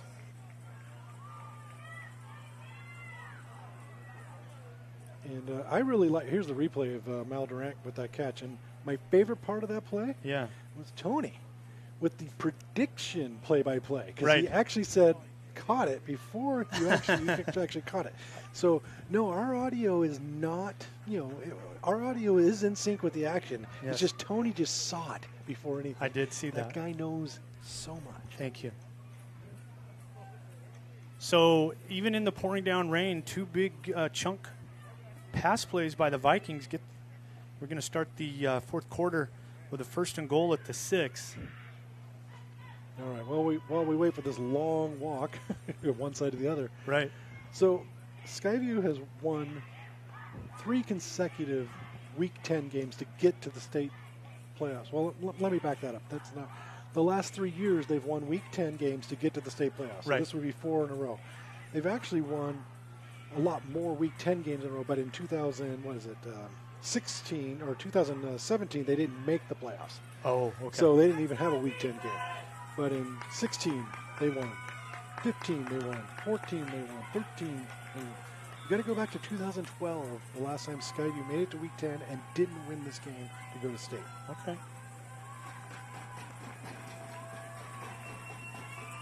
Thank you, Paul. A good stat there for the Storm fans. Now the first time Puyallup had the ball, goal to go, the Storm held them to a field goal. Yes. And this gets off on a similar and that start. So looks like another cramp. So but when Ty Evans went down as the player down, he was on the ground, and the Skyview players immediately are yelling to the trainers, "Come out, come out, come out!" But Ty got up because he was, he always likes to walk it off, and then he went back down again. So I don't know if I thought he was holding his, but the way he's might be. Well, I don't want to. I don't want to speculate. It doesn't look like a cramp though. No. So, took his helmet off on the sideline. There's some frustration there, unfortunately. All right, back to the action though. So 2nd and goal. You know what? It is a cramp. Okay, he is stretching him out. We can see that. Okay, that's good. The way he walked off, I wasn't sure. So I'm glad it's just a cramp. So Puyallup sees what Skyview, maybe some blitzing here by Salavea, but there's an option toss, or I don't know if it was an option, I guess, but it was a toss play. Balzerini over the left side. Toss to Balzerini, and I got to tell you, that one closed fast. I wish I hope there's a replay of that, because when he first got the ball, I thought he was walking in. I thought he was going in the end zone. Skyview did cover that quick. Here we go. Who closes this in? I couldn't see the number, but great recognition of that play, and then just get to the ball. Right. So 3rd and goal now for the Vikings. That's going to make Coach Kaiser happy when he sees that on film. 3rd and goal on the 3-yard line.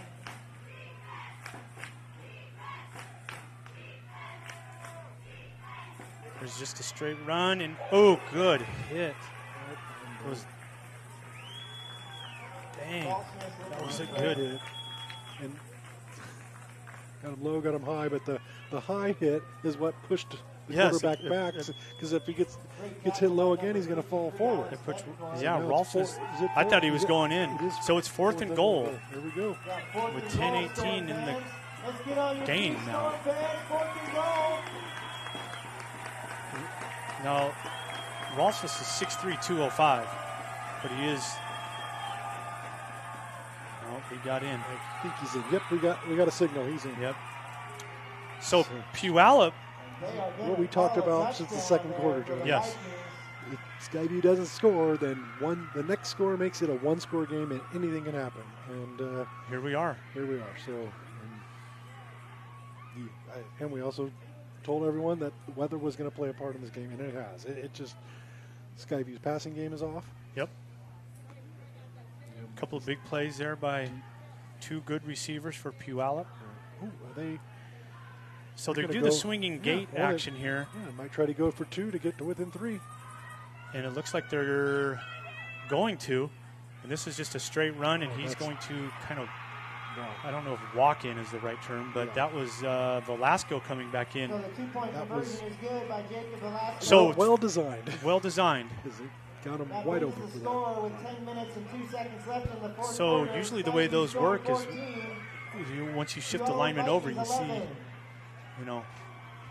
what can we do? Are we going to run it, or are we going to move everybody back? And that time, Skyview emptied the box. They were able to run it in. So it's 14-11 now. And the Storm now have to think points here, Paul. Yeah. I mean, you have to. Wow. You mentioned this earlier in the broadcast, and when they blew the lead against Camas, and Camas made all the right plays in the fourth quarter to win that game. But in the middle of it, Skyview had the ball once, still with the lead, and went 3 and out. Right. And Camas, with all the momentum, was like, cool, thank you. Yep.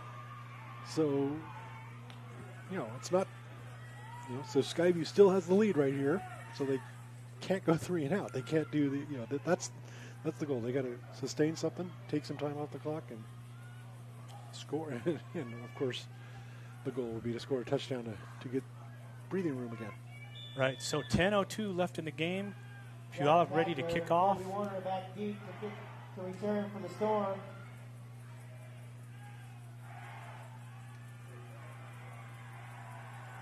So Puyallup couldn't do anything all game, right? Right. They doubled their. They went 11 plays, 87 yards on that drive. That was a drive. That was a drive. Yes, it was. Big football drive. Storm will take over 1st and 10 at their own 20-yard line. Puyallup has 149 yards of offense, 87 on that last drive. There you go. Thank you, Mr. Levesque, for the stats, up-to-date stats. All right, so here come the Storm.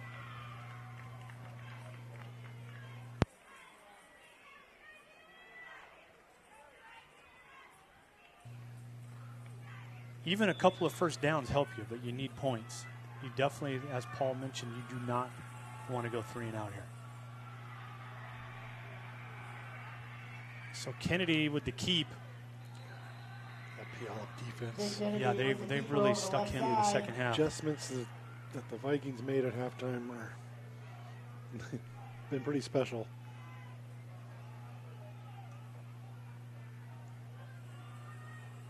No gain on the play, brings up 2nd and 10.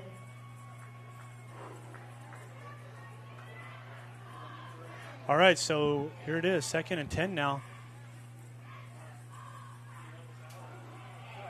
Oh, great run by Jacob. Also a good hit there. That closed quick. I didn't see who did that for Puyallup. So a 7-yard run. 3rd and manageable, 3rd and 3. Yep. But this has got to be that scary time here now for the Skyview Storm. I think you got to give it to Jacob.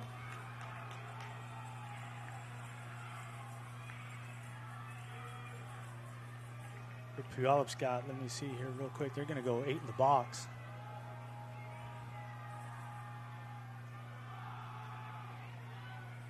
And he got it. And that's big. Nice run by Trey. Good blocking up front. Needed 3, got 4. And once the the ball is spotted, we will be at 8:41 and running for the Storm. But again, they want points. Yeah, they want points, but they have to get the first down first there to just keep that drive alive. and they can have that breathe, that sigh of relief, that, Another 2 minutes. Not 3 and out, yes. There's some of those cutback lanes that Jacob had in the first half are not there in the second. And then he reads those well. He cuts and brings up 2nd and 9 for the Storm. Runs east and west pretty quick sometimes.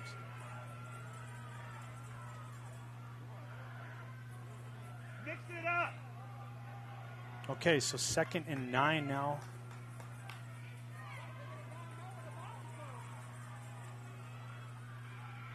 Yeah, that's a false start, and okay. I saw that and I was like, why aren't they blowing the whistle? And it was kind of like a half-hearted. I didn't see it. The official on the far side did call it, but it was not the definitive blow your whistle, and it was like, I think I want to call it. Yes, happens to all of us sometimes. It was like, but brings up 2nd and 14 for the Storm.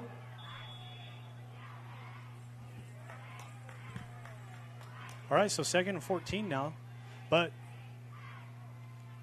clock is running, and it looked like Kennedy wanted to throw maybe the bubble screen there.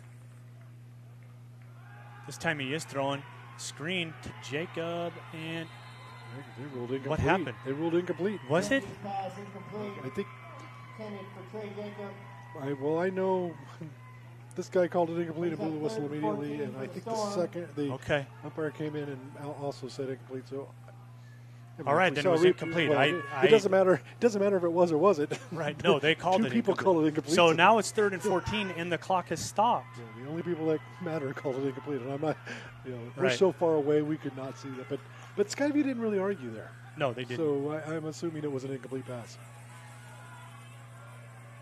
So here comes another one. We'll see if they go back to the. Oh, there's Packer, and that's that a live ball? It is. And I can't tell, like, Packer. Okay. So here's what happened. It was a backward pass because he was going to pass it. It was going to be a double. I thought he was getting ready to pass it, too. But here's the thing. I swear when Packer got the ball again, he was down on his knee, but they didn't call it. Let's see the replay here. So okay, this is a backward pass. So this is it. He waits. There, right there. Was his knee down or not? I don't know. And the official said no, so he's still in bounds. It was a live ball, and he ran up the sidelines and got a first down. What a heads-up play, though. Very heads-up play. So, first of all, I'm not sure he was down. Here we go. We're going to see this replay again. Nope. Well, we didn't, but yeah, if we can see that again. Somebody's talking about something down there. That'd be great to see again. Either way, again, there's no replay in high school. There's no review. So this is going to be super slow-mo. That was backwards. So the ball's live. He picks it up. Does his knee go down there? No, I don't think it does. It didn't touch the ground. It didn't touch the ground. He kind of did the... Puyallup stopped playing because they thought he was down. And you can see the Puyallup defender. They're look 16 not even looking at him. Right. Yeah. That's a great shot by the camera right there. gosh. He did not go to the ground. Can we give the Emmy to these camera people right now? Right. Can we, the camera Remember, these personnel- are student operators, oh my so gosh, we appreciate that. Incredible. Can we give them an Emmy now? There's a big first down run there by Trey Jacob. Picks up 7. But here's the other thing that coaches will tell the Puyallup guys. Don't wait for the official to call something. Right. And even if you don't have to hit them or blow them up because you might think that would be roughing, but you can wrap them up. You can hold them until the officials blow the whistle or something. They weren't even looking. Nope. I think one of them thought it was an incomplete pass, and you can't assume it's going to be an incomplete. And that was, I believe, it was a backward pass on purpose because I think he was intending to pass the ball. It looked like the way he set up, huh? He was going to throw it. I agree. What a play for Skyview to continue this drive. There's another first down and more. Good. But the way that Skyview got that first down with that heads-up play, it's also demoralizing for the defense. So they're in shock right now. They thought they were about to get the ball back with more than 6 minutes left, down 3, and now they're now Skyview's done 2 more plays and got a first down again. And Puyallup thought they had done the job. That was 3rd and long. Yep.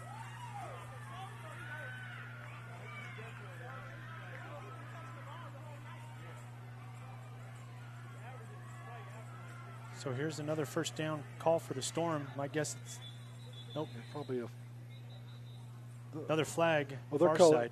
It's the rare offsides on offense, I believe. Yes, so that means you line up offside. Yeah. Penalty on the Storm.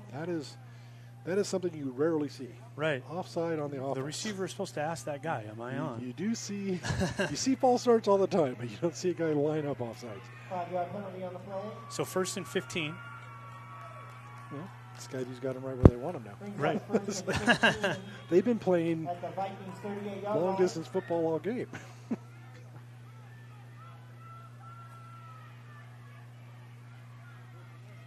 5:44 left. Ball's at the 38.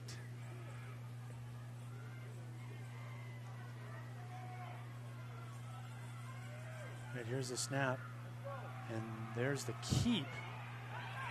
And Kennedy was able to use the wet field a little bit to his advantage there. Another penalty on Puyallup. I was going to say that's going pretty to be close. with the helmet. Or I'm going to say late with hit, the helmet. but yeah. Oh, okay, you said late. Yeah, either way, it's going to be 15 against Puyallup. Yep.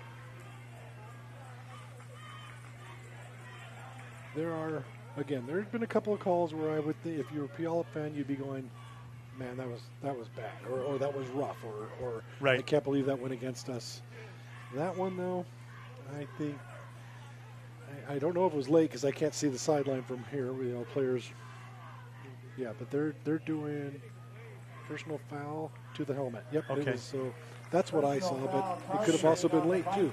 But either way, yeah. It's 15 yards either way, and now Skyview Storm are they going to be at the pretty incredible where they were sitting right before Gavin's play. That was Gavin, right? Who made that was Packer on that. Who made that incredible play.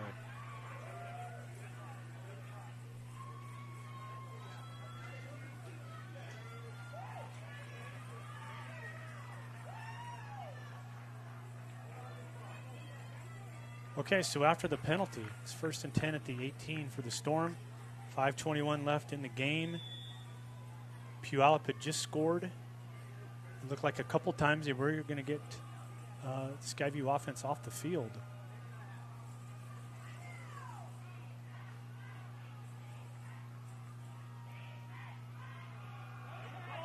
Draw play to Jacob, but that's bottled up quickly. Well, Puyallup's been doing really, really good. Well, all half they've been doing great on defense for the most part, especially on first down. Yes. But on some untimely penalties. Penalty killed them on that one, and then we're obviously just stopping when Gavin did not. So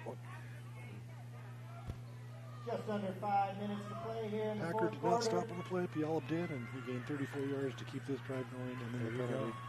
And here we are. Skyview's also killed off more than 5 minutes of clock on this drive, holding on to a 3-point lead.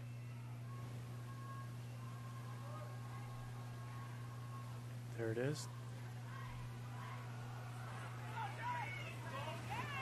Good run. Jacob's got to be 130 plus. A couple more yards than I thought he was going to get. He's probably over the 140 mark after that one because he just hit the 143. 143. Okay. So great game by Trey Jacob again, and we're going to, when this ball is snapped, we're going to be under 4 minutes. And the Storm are driving. 21 carries for those 143 yards, and in a monsoon. Wouldn't be surprised if he gets 22 right here. Right. Oh no, 24 carries. 24 carries. I've been corrected, so this could be 25 right here. Waiting for the hand to go up. There's the snap. Jacob is going to. Oh, I thought he was going to go in for a minute. Yeah, but now it's 1st and goal. Better than a touchdown, yes, in a way. It actually, good way to. It's going to kill another at least 40 more seconds. So first down for Skyview at the 5-yard line. Jacob at 150 yards, 25 carries, 150 yards. That's old school Marcus Allen right there. I love it. All right, so the Storm are going to line up.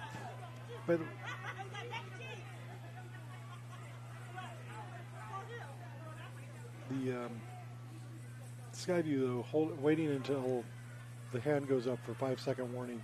They've been doing that longer, more. They've been doing that better than any high school, or longer than any high school in the area. Right. And I think Jacob bounced it outside. He's going to get in. No, he did not. Great. Nice tackle there by Puyallup coming up. That was number 6, Wyatt Gordon. I think it was 16, Isaac Norris. Oh, sorry. Was it 16? My bad. Yeah, Isaac Norris. They're both on the field. Wyatt Gordon, yeah, I think it was 16, but it doesn't matter. They're both on the field. Yeah, no, I think you're right. It was 16. Put it on the 3. I thought he was closer to the. Well, I thought he was going to go in. Yeah. So, and then an injury timeout. Again, another. He's limping off. Hopefully, it's just cramping him. But lots of cramps for week 10. Right? And the Skyview Storm fans, student section. And how about the Vikings 7 minutes and 10 seconds. This drive? This drive. Perfect. Thank you, Brian, for exactly keeping track of that. Hey, let's take a moment to recognize the students working on tonight's broadcast. Most of them are students in the district's video production programs who are learning about careers in television. In addition to the students on cameras tonight, we have more back in the control room directing, running replays, graphics, and audio. Over the course of the year, students from at least 8 middle and high schools will participate. Thanks to all of these students for giving their time to bring local sports to our community. And they're awesome at what they do. Yes, it's great. The camera work has been incredible tonight. That's a false start. Oh, was that a false start this time? Okay, yes. Thanks, Paul. Yep. I saw it. I was watching Kennedy. All right, so Storm going to back up 5, so it's going to be second and goal from the 8. 5-yard penalty, back it up.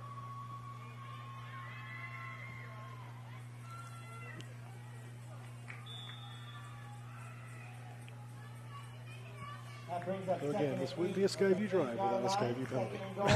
Correct, tonight, that's true. And then, of course, Puyallup's probably feeling the same way, but but not as.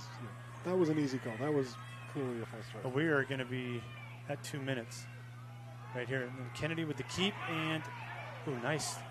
That was a tackle. There, now, so did he go up high on him? Was that a face mask? Or I don't know. Well, there's a penalty flag, but Wyatt Gordon, if it wasn't a face mask, it was an incredible strong tackle because it was like one-handed to slow Kennedy down. I wonder if they're going to call. I want to see the replay. Was it a horse collar? Yeah, there was something so weird about it. Just the way Kennedy reacted. So let's see. Here's the replay.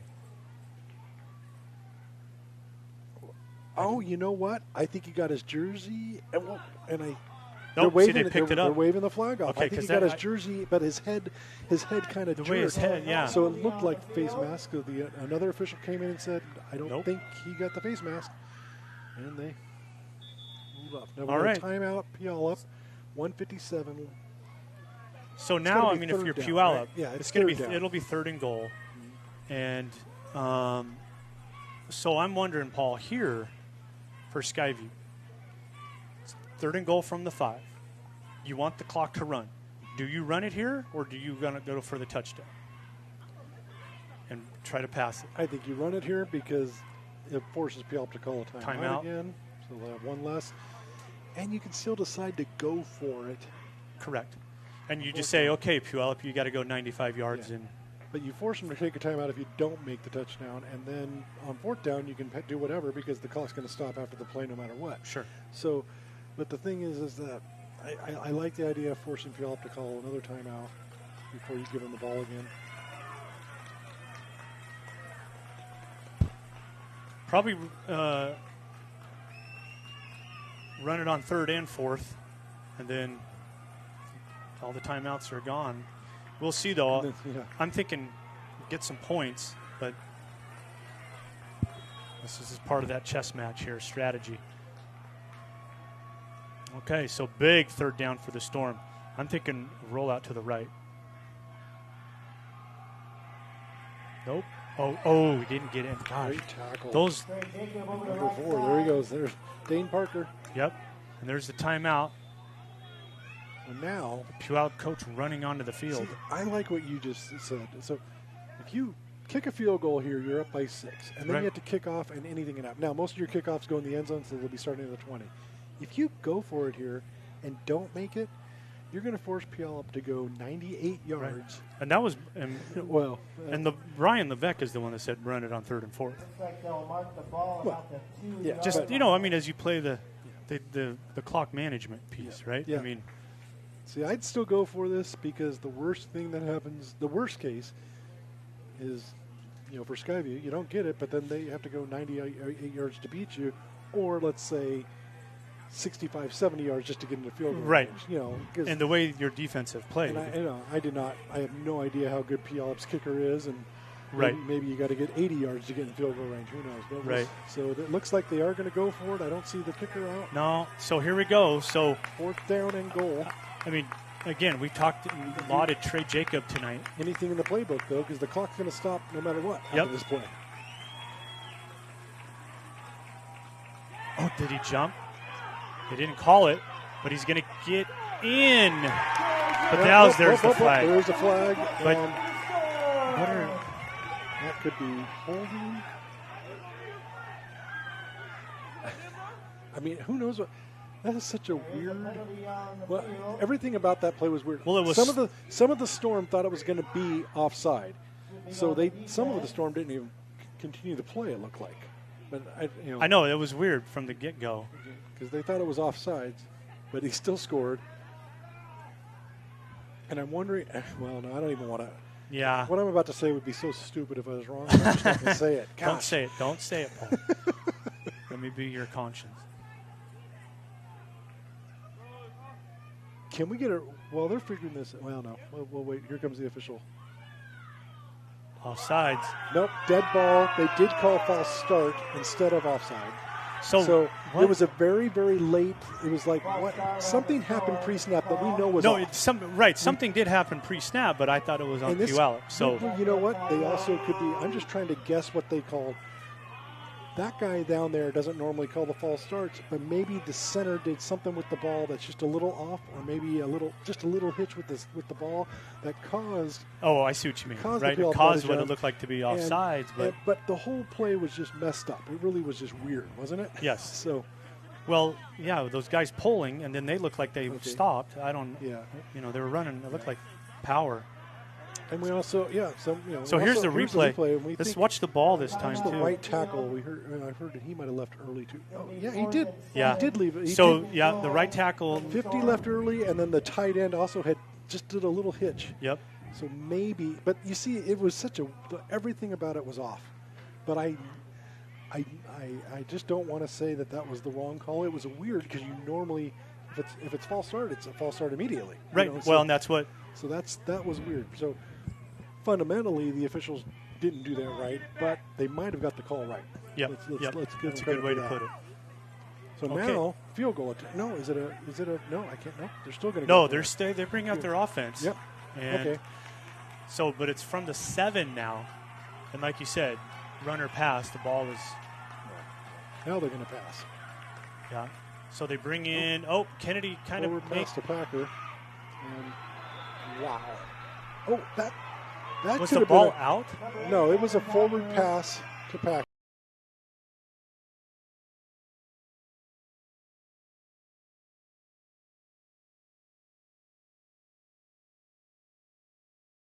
Sure. It still would have been Puyallup's ball, but that should have been a penalty. So absolutely. There's 93 seconds to go. Timeout Skyview. So I think this is a good move by Coach Kaiser here to get some people calmed down.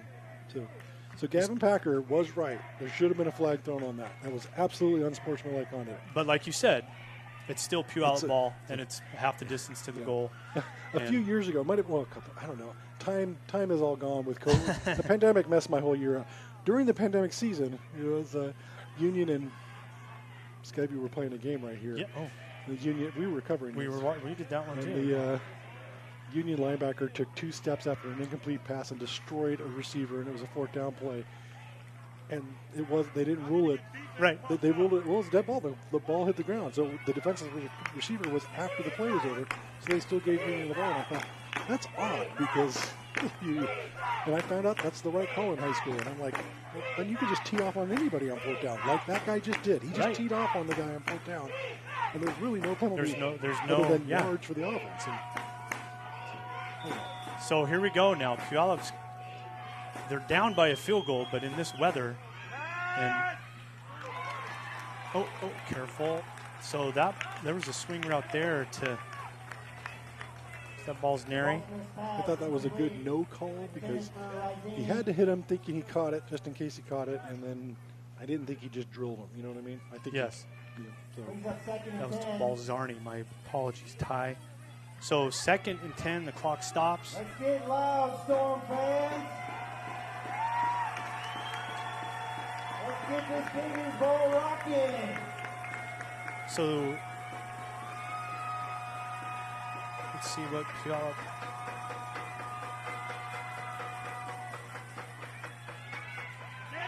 Oh, good. There's the sack this time by the Storm. 45 with the sack. That is Sam Cates. First time we called his name tonight. That was a huge play. Looks like they wanted some fresh legs in there, and that helped. And so now it's 3rd and 16. The clock is running. Puyallup does have one timeout, but you have to. You not snapped the ball yet. I don't know. So there's the screen this time, and he's got some blockers if he gets outside. Well, at least it makes fourth down a little bit easier for Puyallup. Fourth down managed, but do you call the timeout now? You have to, You kind of have to. Right? Yeah, so at 43 seconds, Puyallup takes the timeout, and it's going to be, is that 4th and 6, Paul? 4th and 7? 4th and 4. Oh, sorry. It's okay. I will forgive you. I don't know if our listeners will forgive you. But so, again, manageable. And it's going to be hurry-up offense from here on out now for Puyallup. If Skyview stops them, that'll be game. And I will say this, the Skyview games we've done in the last couple years, they have been, like, they've come down to the 4th quarter. Yes, they have. Like I said, well, here we are right now. We, on that last 4th down play by the Skyview offense, obviously stopped. So that was the first play that if they convert, the game's pretty much over. Right. The game's over. Here's the second play. Yeah. If Skyview defense converts, this game is over. And then you just go on and on and on. And you have more chances to stop it than stop it here. But you do it here, and you're going to the state football practice. So here we go. Survive in advance time for the Puyallup Vikings and the Skyview Storm. 4th and 4 at the 15 for Puyallup. Need a first down to keep the game going. And he's going to get, drop ball. Was that? It's incomplete. Was that Cameron Crooks again? I think it was Crooks on the hit. With the hit? Let's see right here, Paul. Here's going to be the replay. Gosh. Cameron Crooks with the... Yep. It was Cameron Crooks. Crooks has had Cameron Crooks an unbelievable night possible for a defensive back. That's a pick 6 to give Skyview the lead. An interception to stop Puyallup from scoring a touchdown in what turned out to be a 3-point game. And then the hit on 4th down to end the game. Hey, I don't know if we do a player of the game, but Cameron Crooks, you're my player of the game. I'd give Crooks the player of the game, too. So great. So the Storm. I almost jumped out of the booth when I realized it's the same guy. It's the guy who keeps making every play. Right. No, he did. Wow. I mean, and that was right at the There's been some marker, great plays on defense all night by the Skyview Storm, holding Puyallup to 155 yards of offense. But those are game-changing plays. I mean, just wow. So I know who you're going to interview after the game. Best play in football, right? Victory formation. There it is. The victory. Of course, there's a flag though. So, brother, somebody's victory formation. People are John. Puyallup's angry. The officials are sending people off the field. Oh, yeah. Well, I'm not going to say who it was who just pushed his own coach, but somebody from Puyallup pushed his own coach. I don't. Let's focus on Skyview winning this game now. The officials got it under control, I think. So it's going to be one snap, and that's it. Yep. But here's something that you got to. The officials are talking to both teams, though, and there are penalties on. Okay, just on Puyallup. Remember, Puyallup has absolutely nothing to lose right now. Skyview, you do. You have 30 seconds to get off this field without doing anything that's going to take you out of next game. Right. You want to play week 11, so they can call you whatever name they want. They can punch you. Do what? Do not retaliate. You're retaliating by winning. Oh, the the White House wound the White clock. House wound the clock. So, okay, so they did snap it on the first play. Yeah, so they did. This Okay. game is over now. So good deal. Congratulations, Skyview Storm and Cameron Crooks. Incredible game. So there's some upset Becomes Puyallup two. Vikings, and if I remember right, the last time Puyallup came to Clark County for a Week 10 was in fall '98 when Columbia River was ranked number 1. I was on the staff then. Okay. And we lost 3-0. Okay. And Puyallup was loaded then, like they are now. It had some college football players on that team, and that was we missed a field goal on the south side to tie it last play of the game.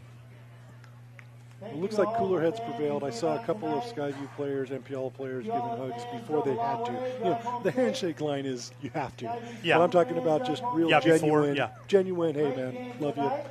This is the greatest team sport ever invented, in my opinion. And everybody who plays, you might get mad at the other guy, but you got to respect the other guy. It is not an easy game to play. And you're putting your bodies through a lot of stuff to be able to play football at this level. So congratulations to the Skyview Storm. They're going to head to the state playoffs. We'll find out the this seeding weekend. should be Sunday. Seeding will come out Sunday. And, you know, I've talked to some people, and 8, 9, 10, 7, 8, 9, 10 is a possible seed for Skyview. And if they get 7 or 8, they're home. They get a home game. Sure. Hey, here's some highlights of the second half. So here we go, second half. Great.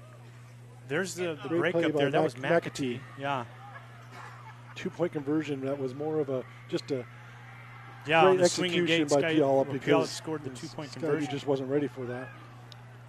And here's the play of the game. Well, offensive player of the it's game. one of the. So it looked like Packer. He does the fake take a knee, kind of Dan Marino.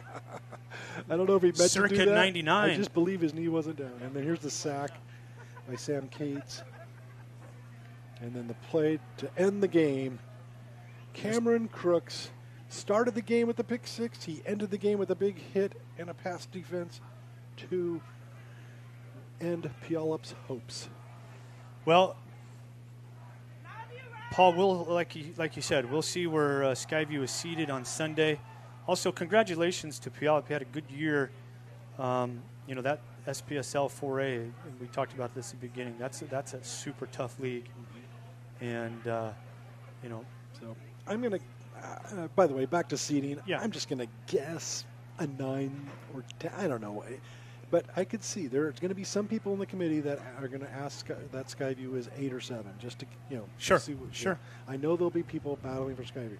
I only got 2 losses: Jesuit and Camas. Okay, I'm getting a couple of.